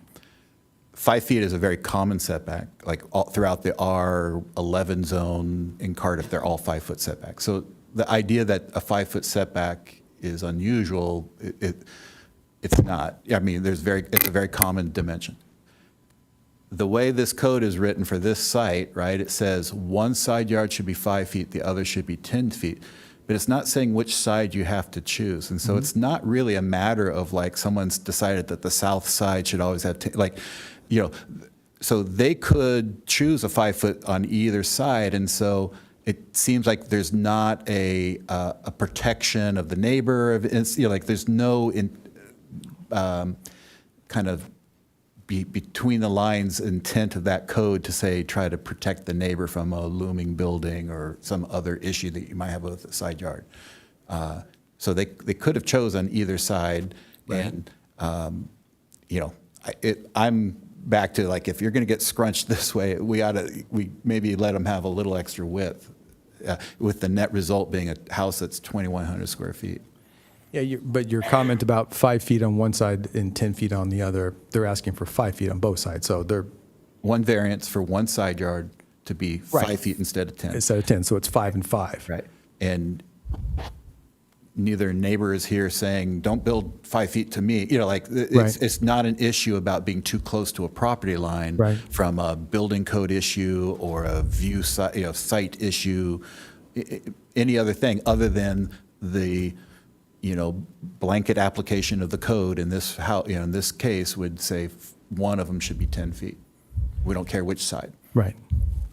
I think the city's done a very good job of trying to manage a project that's been going on for a very long time, been dealing with some difficult decisions. And I would make a motion to approve the project as it's presented. Okay, thank you for that. Can I'm interested in adding some of the conditions that you were talking about the shifting of the building. okay. Would If you we can- Support that, yes. Okay. I don't know how we word that exactly. A friendly rider or Yes, whatever they call this? Yes, Okay. but I would support it with I that just don't language. know what the language would be. I mean, that was definitely something that was in my mind, but Talking about the eaves issue, or is I that think we're not- talking is that about not- moving towards the setback line, closer to the setback line. Moving the building To the further west. west to the, that's, I Yes. figured that's a business decision that they have to Which make. would, keeping the same footprint, provide more front yard setback space. Yes. Right. What variance are they requesting in front? How much will be from the garage door to the street? 15 feet. They're asking for 15 feet now, and we're suggesting that we're okay with that, but we would like them to try to move it back another 18 inches or whatever would be allowed until the rear wall of the garage touches the western setback. And I would support. I would really like it to be at least 18 to 20 feet. 20 feet would be ideal. A compact space is 15 feet. If you go to a shopping center that says compact only, those are 15 feet. But if it's 15 feet, isn't it hanging over the sidewalk, basically? That's 15 feet, like, that's the stall dimension, not hanging over. The hanging over issue. No, but I mean, for this property, Well, if we they don't know only what- have 15 feet from the curb of the street to the garage door, that means any car in that driveway is hanging over the sidewalk. My issue, I don't have a problem, honestly, with, it's got other issues, but the sidewalk and the car hanging over, that's their design choice, and they run the risk of a parking ticket from the city by hanging their trunk of their car over. That's just clearly a decision that they can make every night when they drive home. So it's great if they could move it sideways and maybe save a couple of feet, but if they want to park that car there and have people complain, then they're going to have to move their car, and that's a choice that they've made. So I don't Okay. if they want to move their house, they can, great, but I'm not too concerned about the front yard. Okay. So I think we have a motion on the table. We have a friendly amendment to the motion to request that they move the garage door westward by 18 inches. And Brent, you accept that amendment? Yes. Okay, and so then that means you're a second? Second it with that amendment. Okay. So would that be 18 inches or to the extent permissible within the available setback area? Right. Yes. Sounds good, thank you. Okay, because we didn't have exact measurements. Also, just really quick housekeeping matter, that the motion would also include the addition that was memorialized earlier today in terms of adding a condition for the second-story cantilevered portion, permitting it to encroach 20% into the required bluff setback as presented in the memo, just for the record. Want to make sure That's correct, thank you. included. Okay. Thank you. Can I take a quick pause and ask the attorney a question? Is that allowed? We're not in public comment, right? Yeah. Go Okay. ahead. Oh, I see what you're doing. Okay. I need a sidebar, I don't know what it's called, Chris. Okay. Well, it's a sidebar in court, but we're not in court. Can I ask her a question? Yes, go. We're going to vote while you're gone. It's pretty random.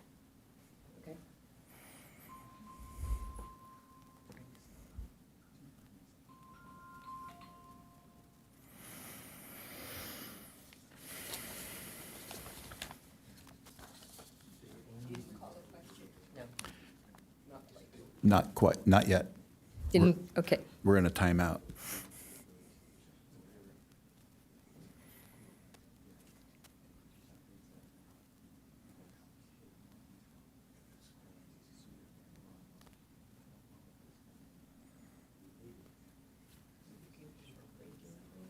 Yeah.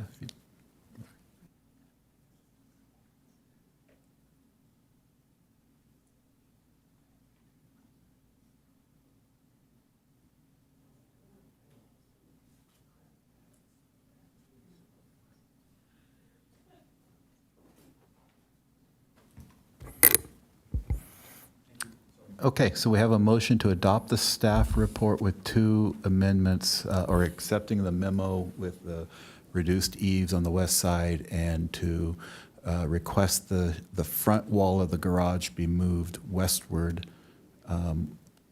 up until it touches the setback, the rear wall. It's shifting the garage and laundry and not just growing it. Okay, and we have a vote.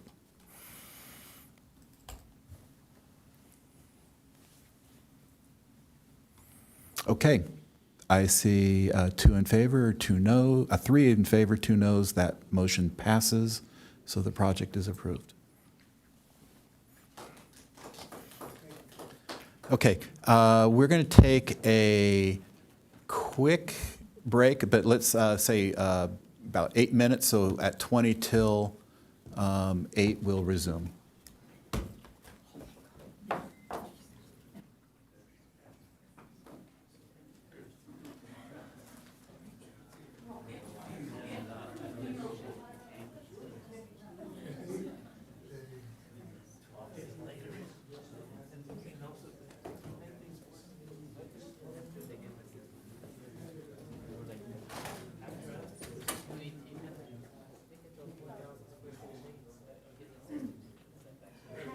How are you guys doing? I knew it was you. I was like, oh, you're here for the birthday? Oh, yeah, all right. Sandy, this is our neighbor. Sandy and Kurt. Yeah, they live right there.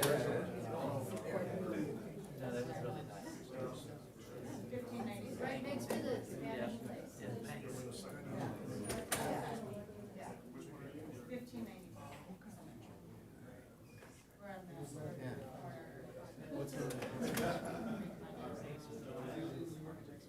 Thank you, folks.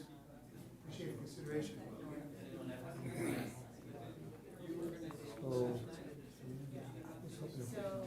Well, I have plans at home, so I'll answer that. Oh, yeah, I'm sure you got, come to the house at 7. 2 hours out. Easy issue. About this? Yeah, he's tired. He was out, yeah.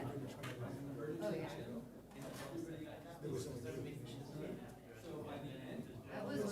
That was touch and go with this last one.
They're just doing a, yeah, they're just doing a one level, like a bedroom, I guess, whatever it was. Same footprint.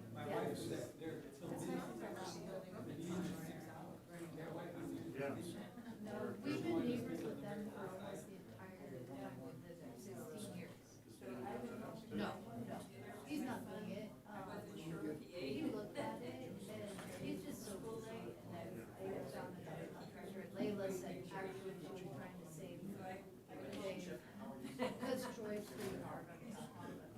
Especially, it was just, he's worked close to home, he's done quite a bit close to home, so he doesn't really. Oh, yeah, yeah. Are you expanding it?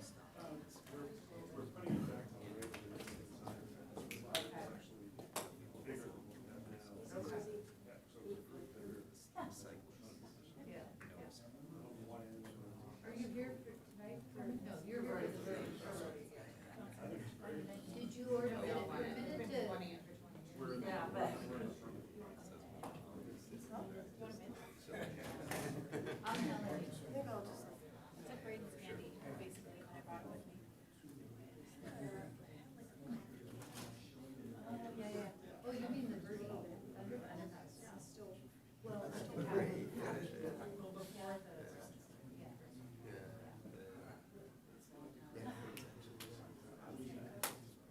oh, yeah. We always cross it.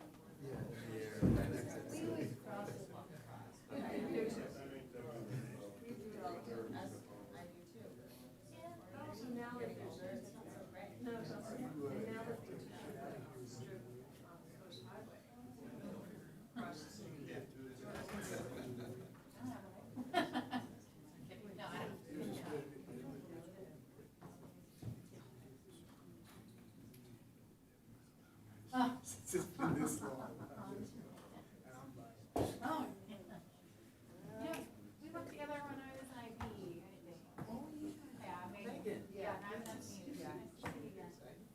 I was like, I saw you, and then I was like, you look super familiar, but then I was like, just in case you're over the phone, I didn't want to be like, how's it going?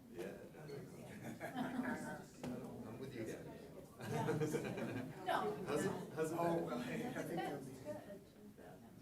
That's a little different. Yeah, I've only been with Encinitas now for 2 months, so. Yeah. I grew up in Kitty, It's definitely different. stop me across as a kid. You know, all different. Yeah, totally. Some of those garages Still are right up against the sidewalk. Have you been? Good. Oh, Yeah. it's a really beautiful street along the block. It is, Okay. yeah, you're totally run it up there. It's fun to walk. We walked up there this morning. Yeah. Yeah. Okay. And, but they're all different, the homes are all different. And some Pretty of them- much, yeah. some of the garages are just smack right there, they're like the carriage style. Yeah, I haven't, I talked with Juan a little bit. Carriage style, garage and, You ever get into what any he's traffic? asking for, all. Not as much. All black. You know, it's like you're involved in everything. A lot of those. You know what I mean? And now they just a lot more staff than you guys, so it's like much more spread out. He's really building a lot of, so now you can walk by every single vacant lot. There's like 3 of them, there's only 3. We walk by every one of them, they're tiny. The ones that are left up there. Twelve years ago. Yeah, I think there's David a lot more contentious about that one. I think an idea was a lot more. But this is trying to facilitate development more, trying to increase economic development. Like, we wanted to see things happen, so there was a lot of pushback from certain council members, like, hey, we don't like, you know, the size and scale of these types of developments, and then like, it's like, no. Yeah.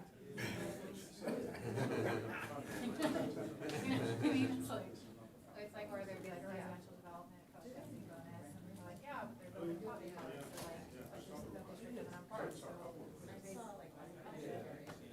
there's always like ways to navigate that, I feel like.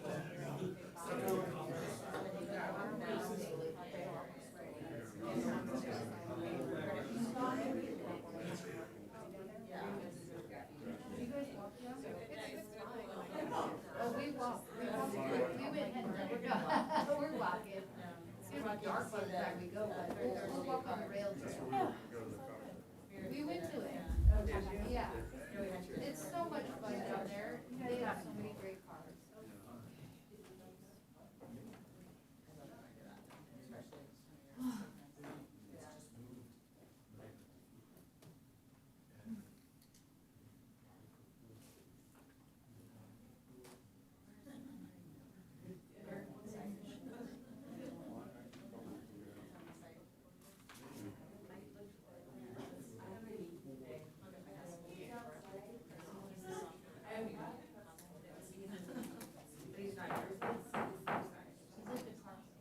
Okay, I think I'd like to get things started again. Moving on to item 8B, the Verde undercrossing, case number multi-003985, 2020. Any disclosures by members of the commission? And by the location, both on foot and in vehicle. Okay, I'm by there often as well. I've been in the area. Thank you. With that, I'm going to turn it over to Fran Carr for a staff presentation. Okay, good evening, Planning Commissioners. My name is Fran Carr, Associate Planner. Today I will be presenting item 8B, the Verde Undercrossing Project. The project site is located on the vacant parcel within the North County Transit District, or NCTD, right-of-way between San Alejo Avenue and South Coast Highway 101. The project is located south of Verde Avenue and north of List Avenue in the Cardiff by the Sea neighborhood. The project is also located within the Transportation Corridor Zone and the Special Study Overlay Zone.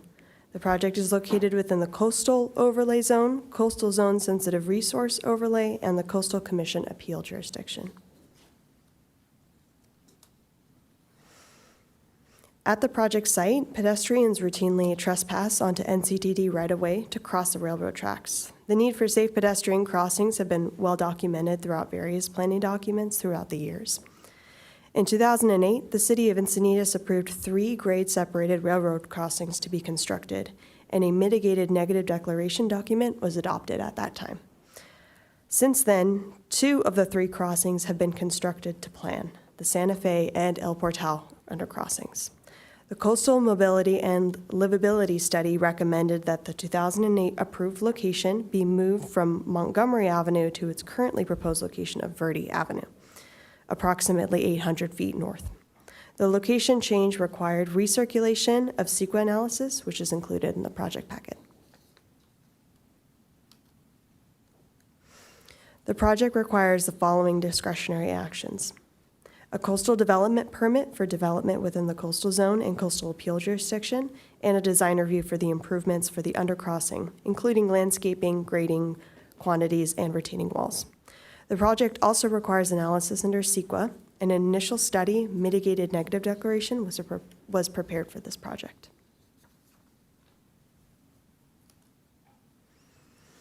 The project outline shows the limits of the project in the NCTD right-of-way, including the temporary and permanent impacts proposed.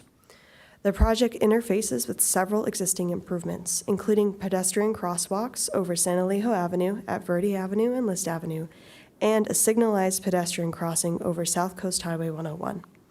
The proposed project blends with and complements the existing constructed coastal rail trail and passes under the double tracks of the railway lines and comes out along the east side of the South Coast Highway. Project features include landscaping, hardscape elements, and drainage improvements. The project fencing, furnishings, and landscape are designed to emulate the fixtures in the existing coastal rail trail and the existing Santa Fe undercrossing. The project requires extensive grading to accomplish enough clearance for the undercrossing on the existing rail lines and includes retaining walls up to 10 feet in height. The retaining walls will be furnished to minimize the visual impact of the tall walls using the design pictured above. The project also includes lighting elements along the new hardscape pathways and within the undercrossing structure to illuminate the pedestrian walkway.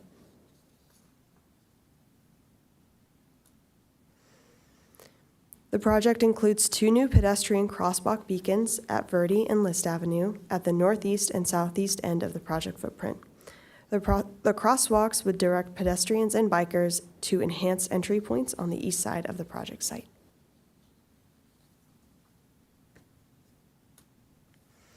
The project also proposes a pedestrian signal across South Coast Highway 101. The pedestrian signal would be substantially similar to the signal that is existence at the Santa Fe undercrossing by Swami's Beach access, as pictured above. The proposed pedestrian signal would connect the project site to the San Alejo Beach access and provide a safe pedestrian crossing over South Coast Highway 101.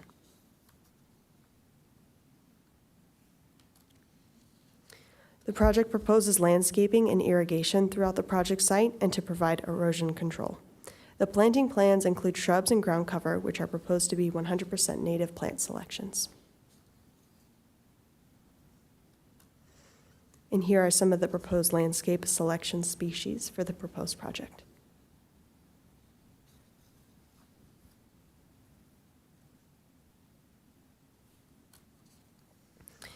The project proposal includes grading and hardscape elements that require stormwater treatment for on-site and off-site runoff as shown here. The stormwater is collected and then connected to the existing stormwater drainage systems.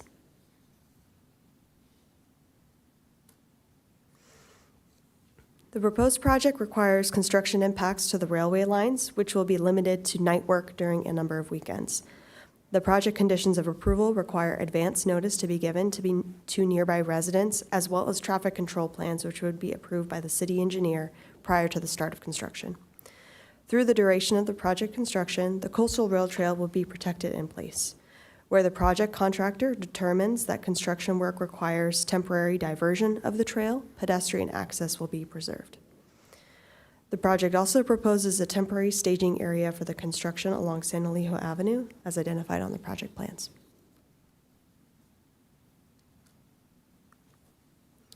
This is an overall timeline of the project.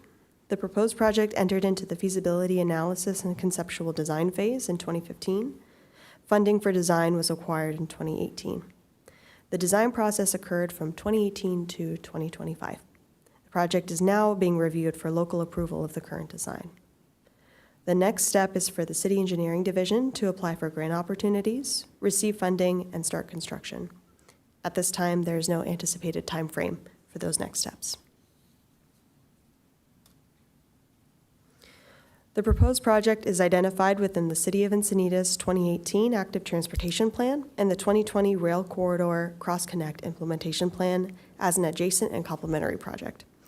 The proposed project has also been listed in the 2014 SANDAG Public Works Plan Transportation and Resource Enhancement Program, specifically for the North Coast Corridor, as an adjacent and complementary project. In these local and regional plan documents, this project has been designed to be compatible with the recommended improvements and will contribute to the overall goals of these plans. Pursuant to CEQA, an environmental initial study was conducted, which determined that the proposed project may have significant environmental effects.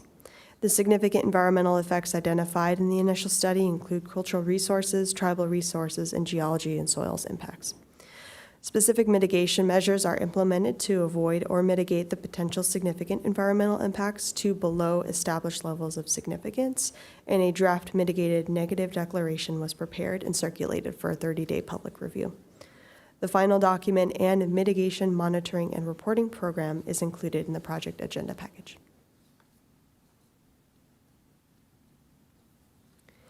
The citizen participation meeting for this project was held via Zoom on June 2nd, 2021.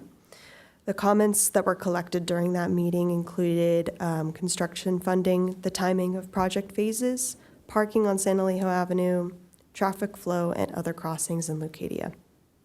Within this citizen participation plan, there was included a signed petition that was received for the consideration of design, funding, and construction of a different undercrossing near Hillcrest in Leucadia. For the environmental public notice, a mailer was also sent out on April 12, 2025. There was a 30-day public review period that ended on May 12th. Within that public notice, we received comments from NCTD and the California Public Utility Commission. Those responses are included within the final mitigated negative declaration. We also received 3 comments in support from the members of the public. On August 8th, 2025, a public hearing notice was circulated for this meeting. We received 1 comment in public support this afternoon.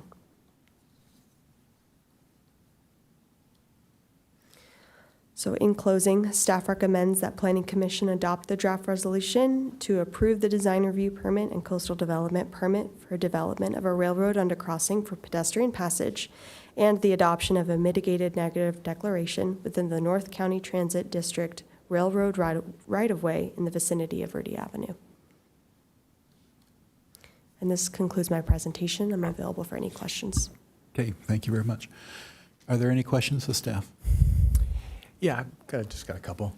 I guess there was a mitigated negative deck in 2021? Is that right?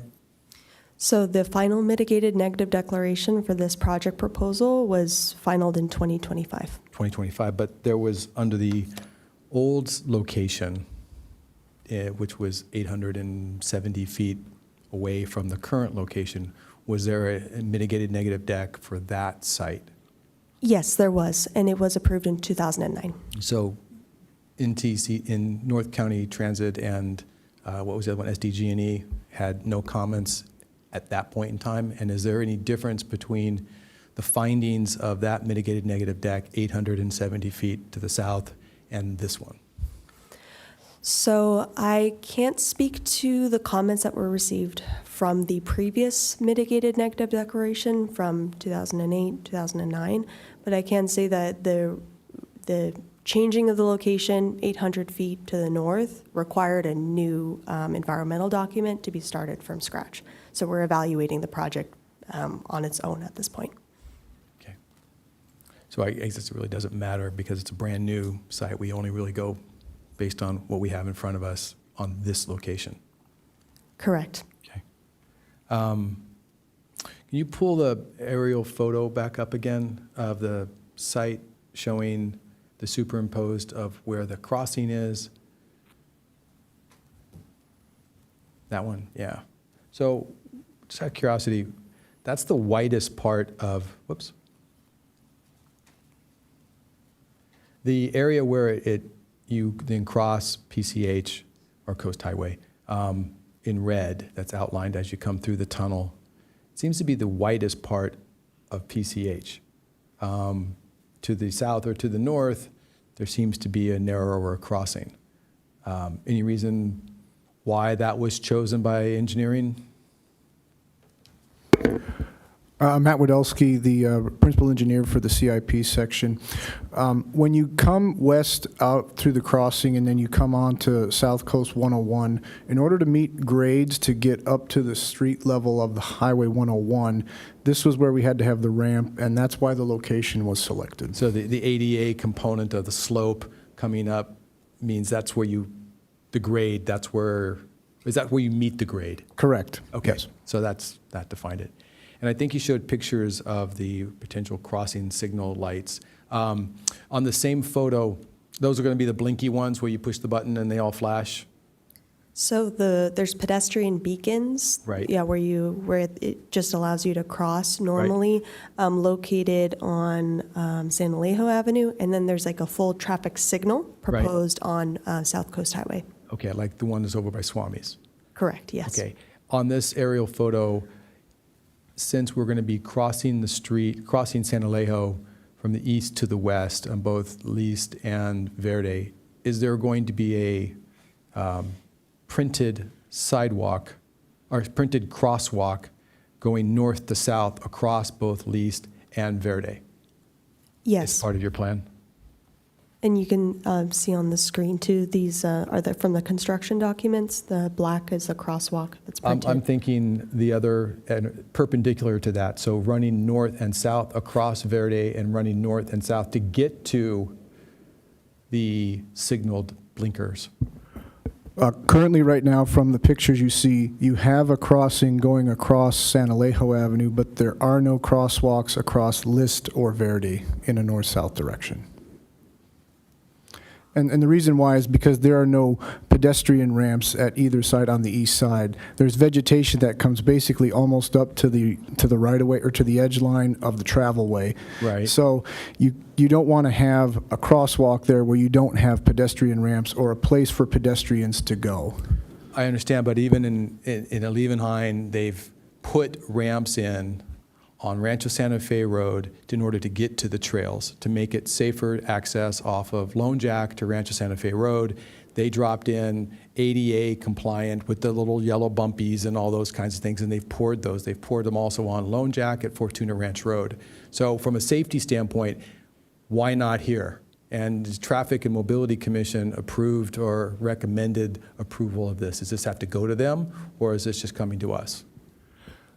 This project did not go to the Mobility Traffic Safety Commission. It just comes to the Planning Commission at this stage right now. And then if, obviously, construction documents would come, then the City Council would be the body that approves the final design and the design immunity. So you're saying we don't need a crosswalk there because at the corner, at the northeast corner of Verde and San Alejo and the southeast corner, there's not sidewalks, so don't put them in.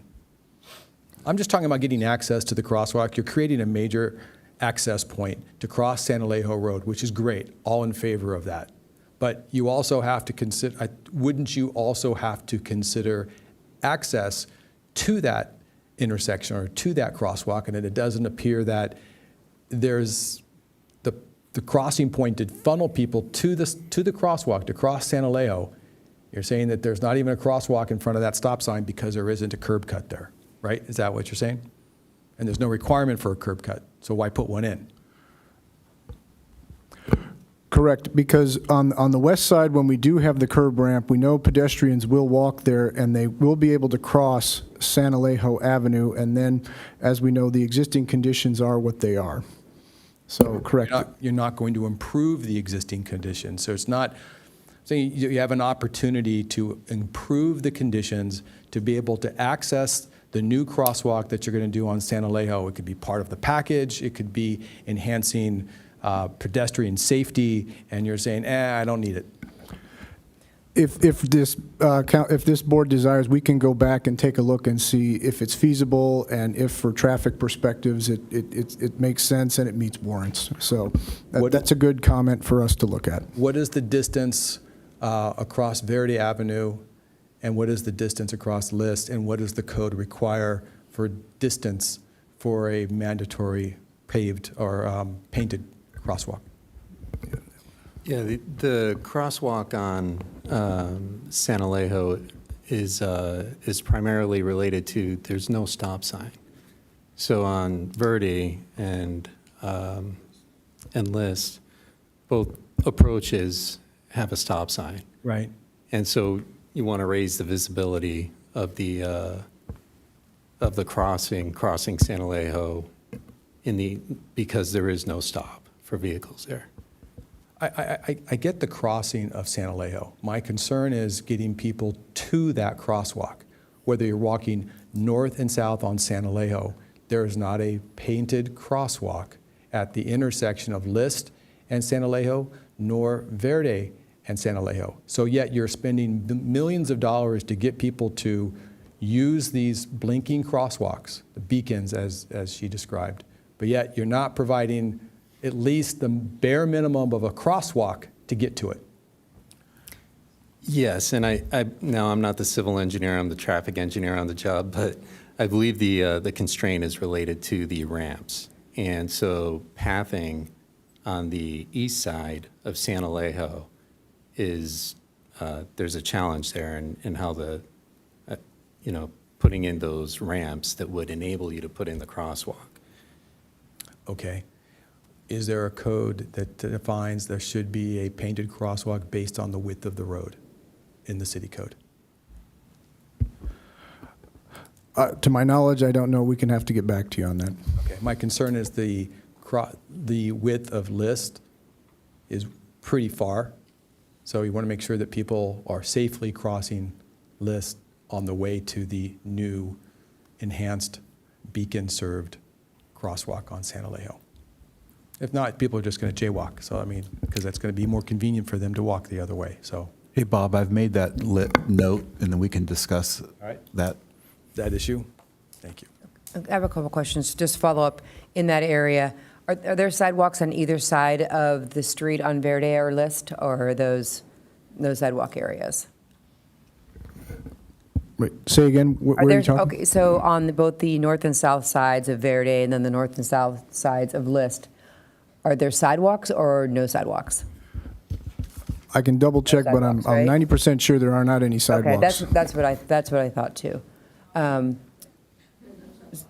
Okay, so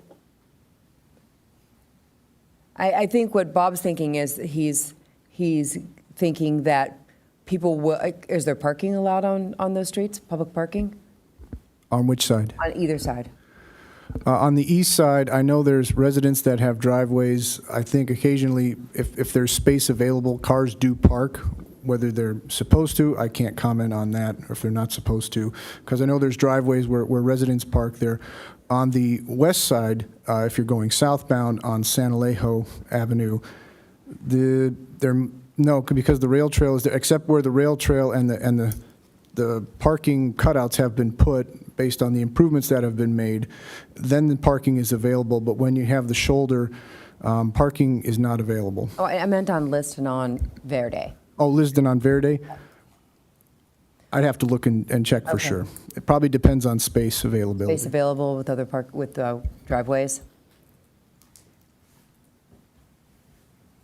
Because, I mean, this is the challenge, right? Because that's a residential area.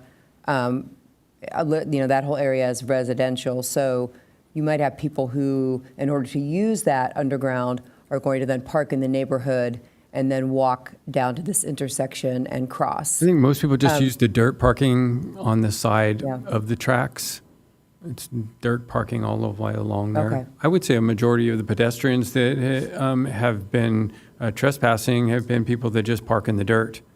So they'd be parking on San Alejo itself, not on I mean, Verde. there's certainly or people Litz. coming out of the community that are crossing or entering the rail trail in that location. But a majority of the people that go into that area are just parking in the dirt on the side of the tracks. I think we're getting into We are. deliberations here. Right. And I have some thoughts on it, but I'm going to hold my thoughts. If we could clarify any further items with staff. I'd like, if you would, to pull up slide 6, I think, in your thing, your presentation. Yeah. You said that there was a 10-foot retaining wall. In the image at the top, is that a view from the highway, or is that a view from San Alejo? So this is the view from South Coast Highway looking east Okay. at the railroad tracks. And the railroad tracks are not going to be raised in any way. Everything we're doing is just to get underneath them. Correct. Okay. And the 10-foot retaining wall is the darker portion on the left? Correct. It's this patterned element here that's right underneath this is like a fence type situation, but yes, it's this pattern element here on the slide. Thank you. Okay, any other further questions? Nothing? Oh, Susan? I'm just wondering, this is pretty close to Birmingham, correct? Yes, it's 800 feet away from the Birmingham. Okay. intersection. So, and then the next place to cross right now is an above grade at Chesterfield. That's correct. And so my question is, are we seeing accidents? Are we seeing injuries? Are we seeing fatalities in this region? It's been a while since we've seen data here. I know we're seeing trespassing. As far as accidents and injuries, I don't have any information on that at this time. I'd have to go check with NCTD. Do we have a projected cost estimate? Yeah, construction costs to be about $17 million, and then we need, CM&I, we call it construction management and inspection, so probably around $17 to $18 million. Thank you. It's going to be quite a lengthy project, which is understandable, but is there any idea like how long the rail trail may be out of use? Just like at El Portal and on at Santa Fe, what they usually do when they work on the railroad is they have to get a weekend closure of the railroad. So I'm usually more curious just about the rail trail where we have. Oh, the trail, I apologize. It's okay. The significant amount of the community uses that on a regular basis. So the city will condition the contractor to make sure that pedestrian access is maintained on the rail trail during construction. Now, if there are improvements that are on the rail trail because they tie into the pedestrian movements, contractor could possibly have an alternative path that they would construct so that pedestrians would be able to safely maneuver around the site, but we will not have the pathway closed. One more? Susan? So of that 17 to 18 million, how much has been identified or is still in the pipeline, or is any of the funding a reality? Right now, we have used just about all of the project budget to complete the design phase, and we need to go out and look for grant money to get anything for the construction phase. Thank you. Okay, that looks like all the questions. Thank you for your answers. Are there any public comments on this? Good evening. I'll speak on the way up. My name is David Solomon. I live at 1606. My name is David Solomon. I live at 1606 Summit Avenue. I'm here with my wife, Deborah. First off, I want to thank you, commissioners, for asking great questions. We walk down the hill at Verde every day and providing a safe crossing, not only for, I'm not sure of people trespassing. I would know nothing about that. But we walk the rail trail every day, and being able to cross over Santa Leo is a great thing to be able to do. People do drive down the street. That's what they do. Being able to be visible, having that lights will be a huge improvement. I want to just thank and commend Fran Carr for the work that she's done over the past couple of years, and just thank her for everything that she's doing. It's tireless work. People don't get enough of a thank you, so thank you for everything that you're doing. That's it. We're in very much support of the project. Okay, thank you. Okay, that's all. We'll close the public comment and open it up to commissioner deliberation. Sorry. The only thing I noted, Bob, was Chris, the discussion about circulation there. And I'll tell you, in my mind, nobody walks along the east side of Santa Leo. It's not safe. There's no sidewalk. The landscaping comes right down to the lane. So there's no north-south pedestrian access. And I think the crosswalks are really just serving people going east up into the neighborhoods. And I don't think there's any desire. That neighborhood, Rubenstein Summit, did a traffic calming several years ago. There was like no desire for sidewalk. Like everybody wanted it, kind of walk in the street, kind of rural kind of attitude. So I'm quite comfortable with the crosswalks going east-west. I think that's an important one for Santa Leo. And the crosswalks going across List or across Verde, I think don't serve a group that is using that. Well, we're spending $17 to $18 million, and I didn't hear a discussion of why we should have one or why we shouldn't have one. It just wasn't discussed at all. I would have thought, just given the process, that Traffic and Mobility and Safety Commission would have at least had some review of the document, but clearly that wasn't the case. That's just the process. I think it should be considered. I think what's wrong with considering it? You are creating a $17 million crossing. I'm fully in support of that. I'm just making sure that we've looked, and that's going to drive more people to this location and more foot traffic to the location. I just want to make sure that we've identified all potential safety issues associated with that. That's all. I think it's great that we're going to do it and everybody's going to use it. It's going to have great access to the rail trail. I'm just concerned about just the safety component to it and that they look at it. Okay. I mean, the component regarding parking is in the same light, likely, though. I mean, I think it would be desirable to put curb parking in along that stretch, but it's certainly not part of this project. I think striping a crosswalk is, 50 grand. I'm not talking about putting sidewalks in. I'm not talking about, taking of properties to put sidewalks in, if that's not what the community wants. I'm just talking purely from a safety standpoint. Sure. That's all. Just to be considered, and if they deem it not to be, I just didn't see anything in their report that said they considered it. Gotcha. It's an interesting transition to nothing, meaning you can extend the sidewalk, but at some point it leads you across the street, but there's no receiving sidewalk or walkway to get to, right? And Yeah, we have this around Capri when the Piraeus project was being, like how do kids get from the Piraeus project that Lennar was planning to build to get up to Capri Elementary, but there was taking the property. I mean, we've had this issue along Vulcan in Leucadia. I get it, but we're just spending $18 million to funnel people to cross the street and not adding additional protection. Just that's all. yeah, I do think Verde and Liss are much quieter streets. They serve much more limited neighborhoods, and I've walked both of, that's my neighborhood too, and I don't ever feel unsafe walking up those No, that'll streets. just change when you provide access. Yeah. I think that might change the dynamics, and they'll deal with that later, and they can always put the crosswalk in later. It's no big deal. I just think that they have to address it. And if they make a bullet that say we've addressed it and we looked at code and don't think it's a problem, then fine, but they didn't do it. Okay. Are there any other concerns on this project? Well, I actually frequent this area very often, between around Chesterfield and Birmingham. And we also bring our bikes down to this area.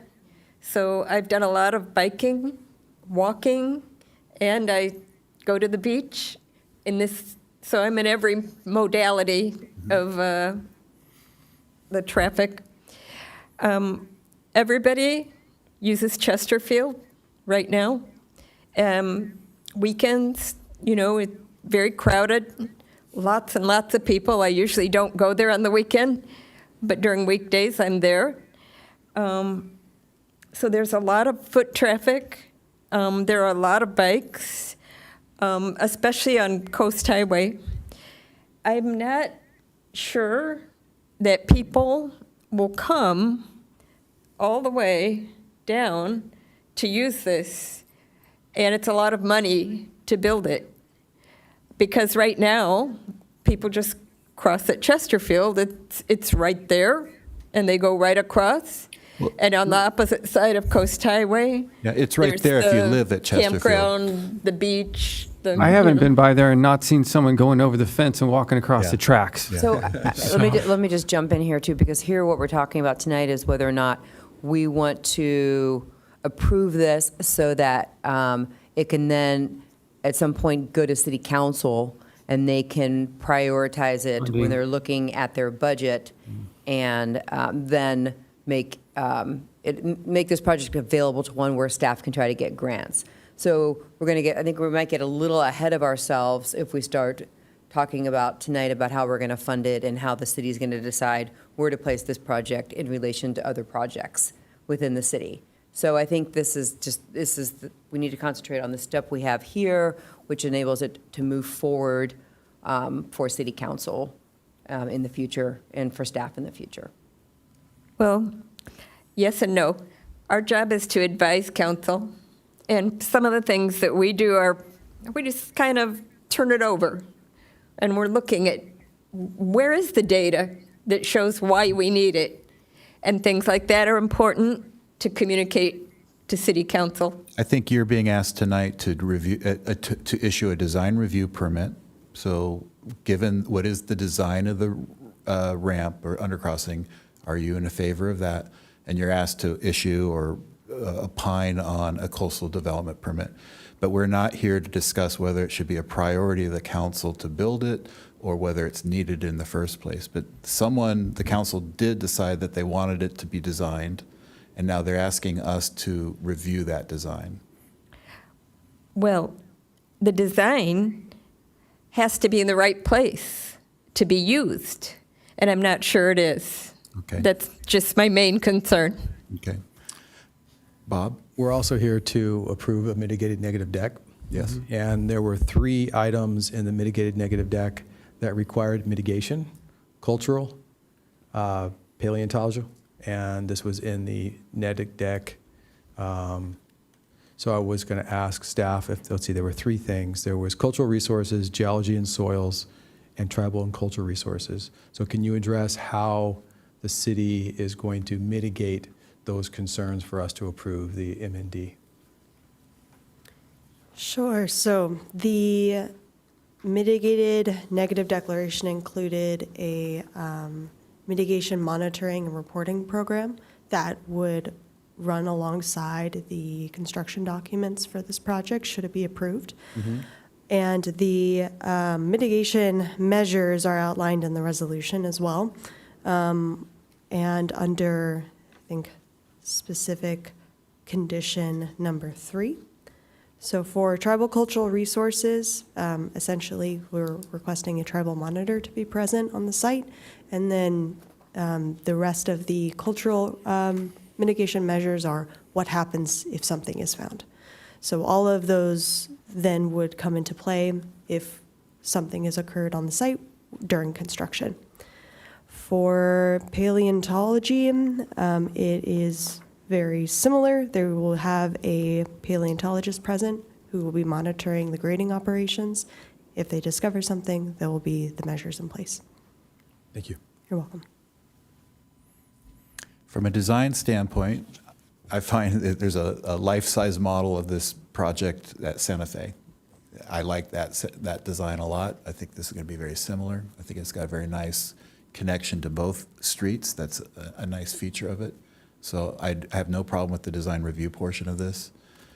I don't have a problem with the certifying or whatever we're doing to the mitigated negative declaration, and I could make all the findings for the coastal development permit.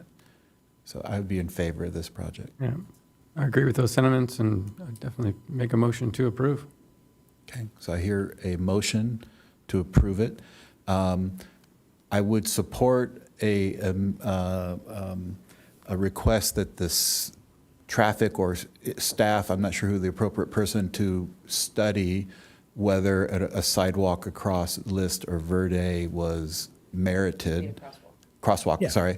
I'm not sure it is, but I'm not opposed to studying it and making sure we've dotted I's and crossed T's and just clear that. So I appreciate that. That's all I'm asking. It's just, a thumbs up, thumbs down that they've looked at it and they've determined it's not necessary, and that's fine. Okay. That's great.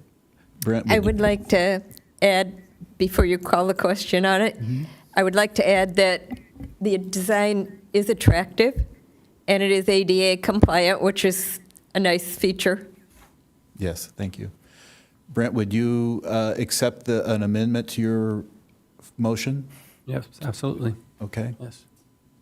Can I have a second? I'll second the motion. Okay. I see a first and a second. I'll call the vote.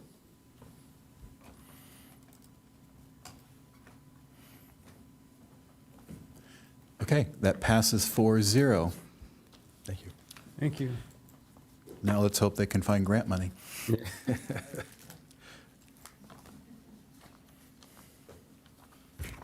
Hold on a quick second.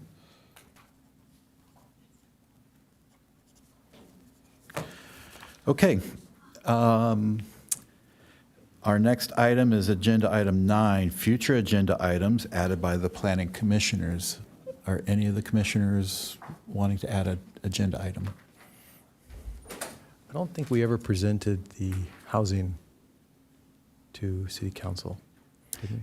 You did not. Right. I did not.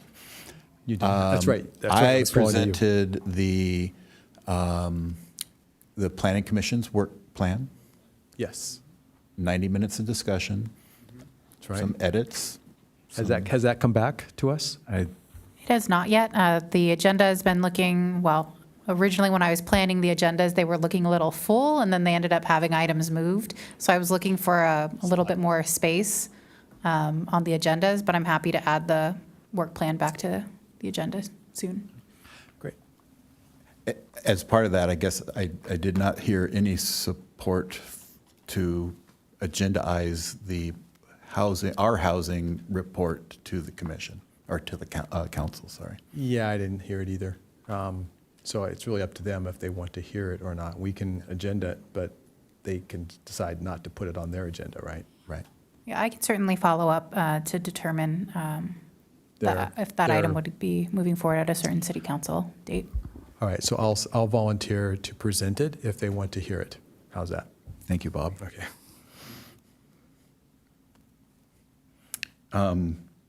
Item 10, Planning Commission reports. Are there any Planning Commission reports? And I think maybe that was my report. I did present the work plan. I think we actually were going into recess. And I don't think we have met since or we did, but not all of us together.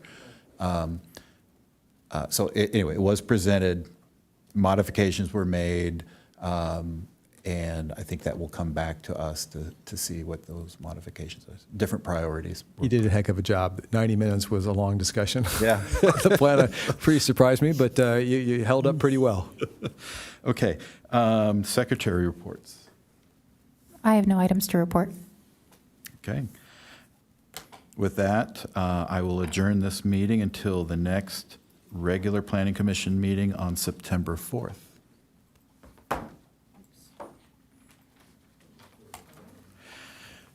Can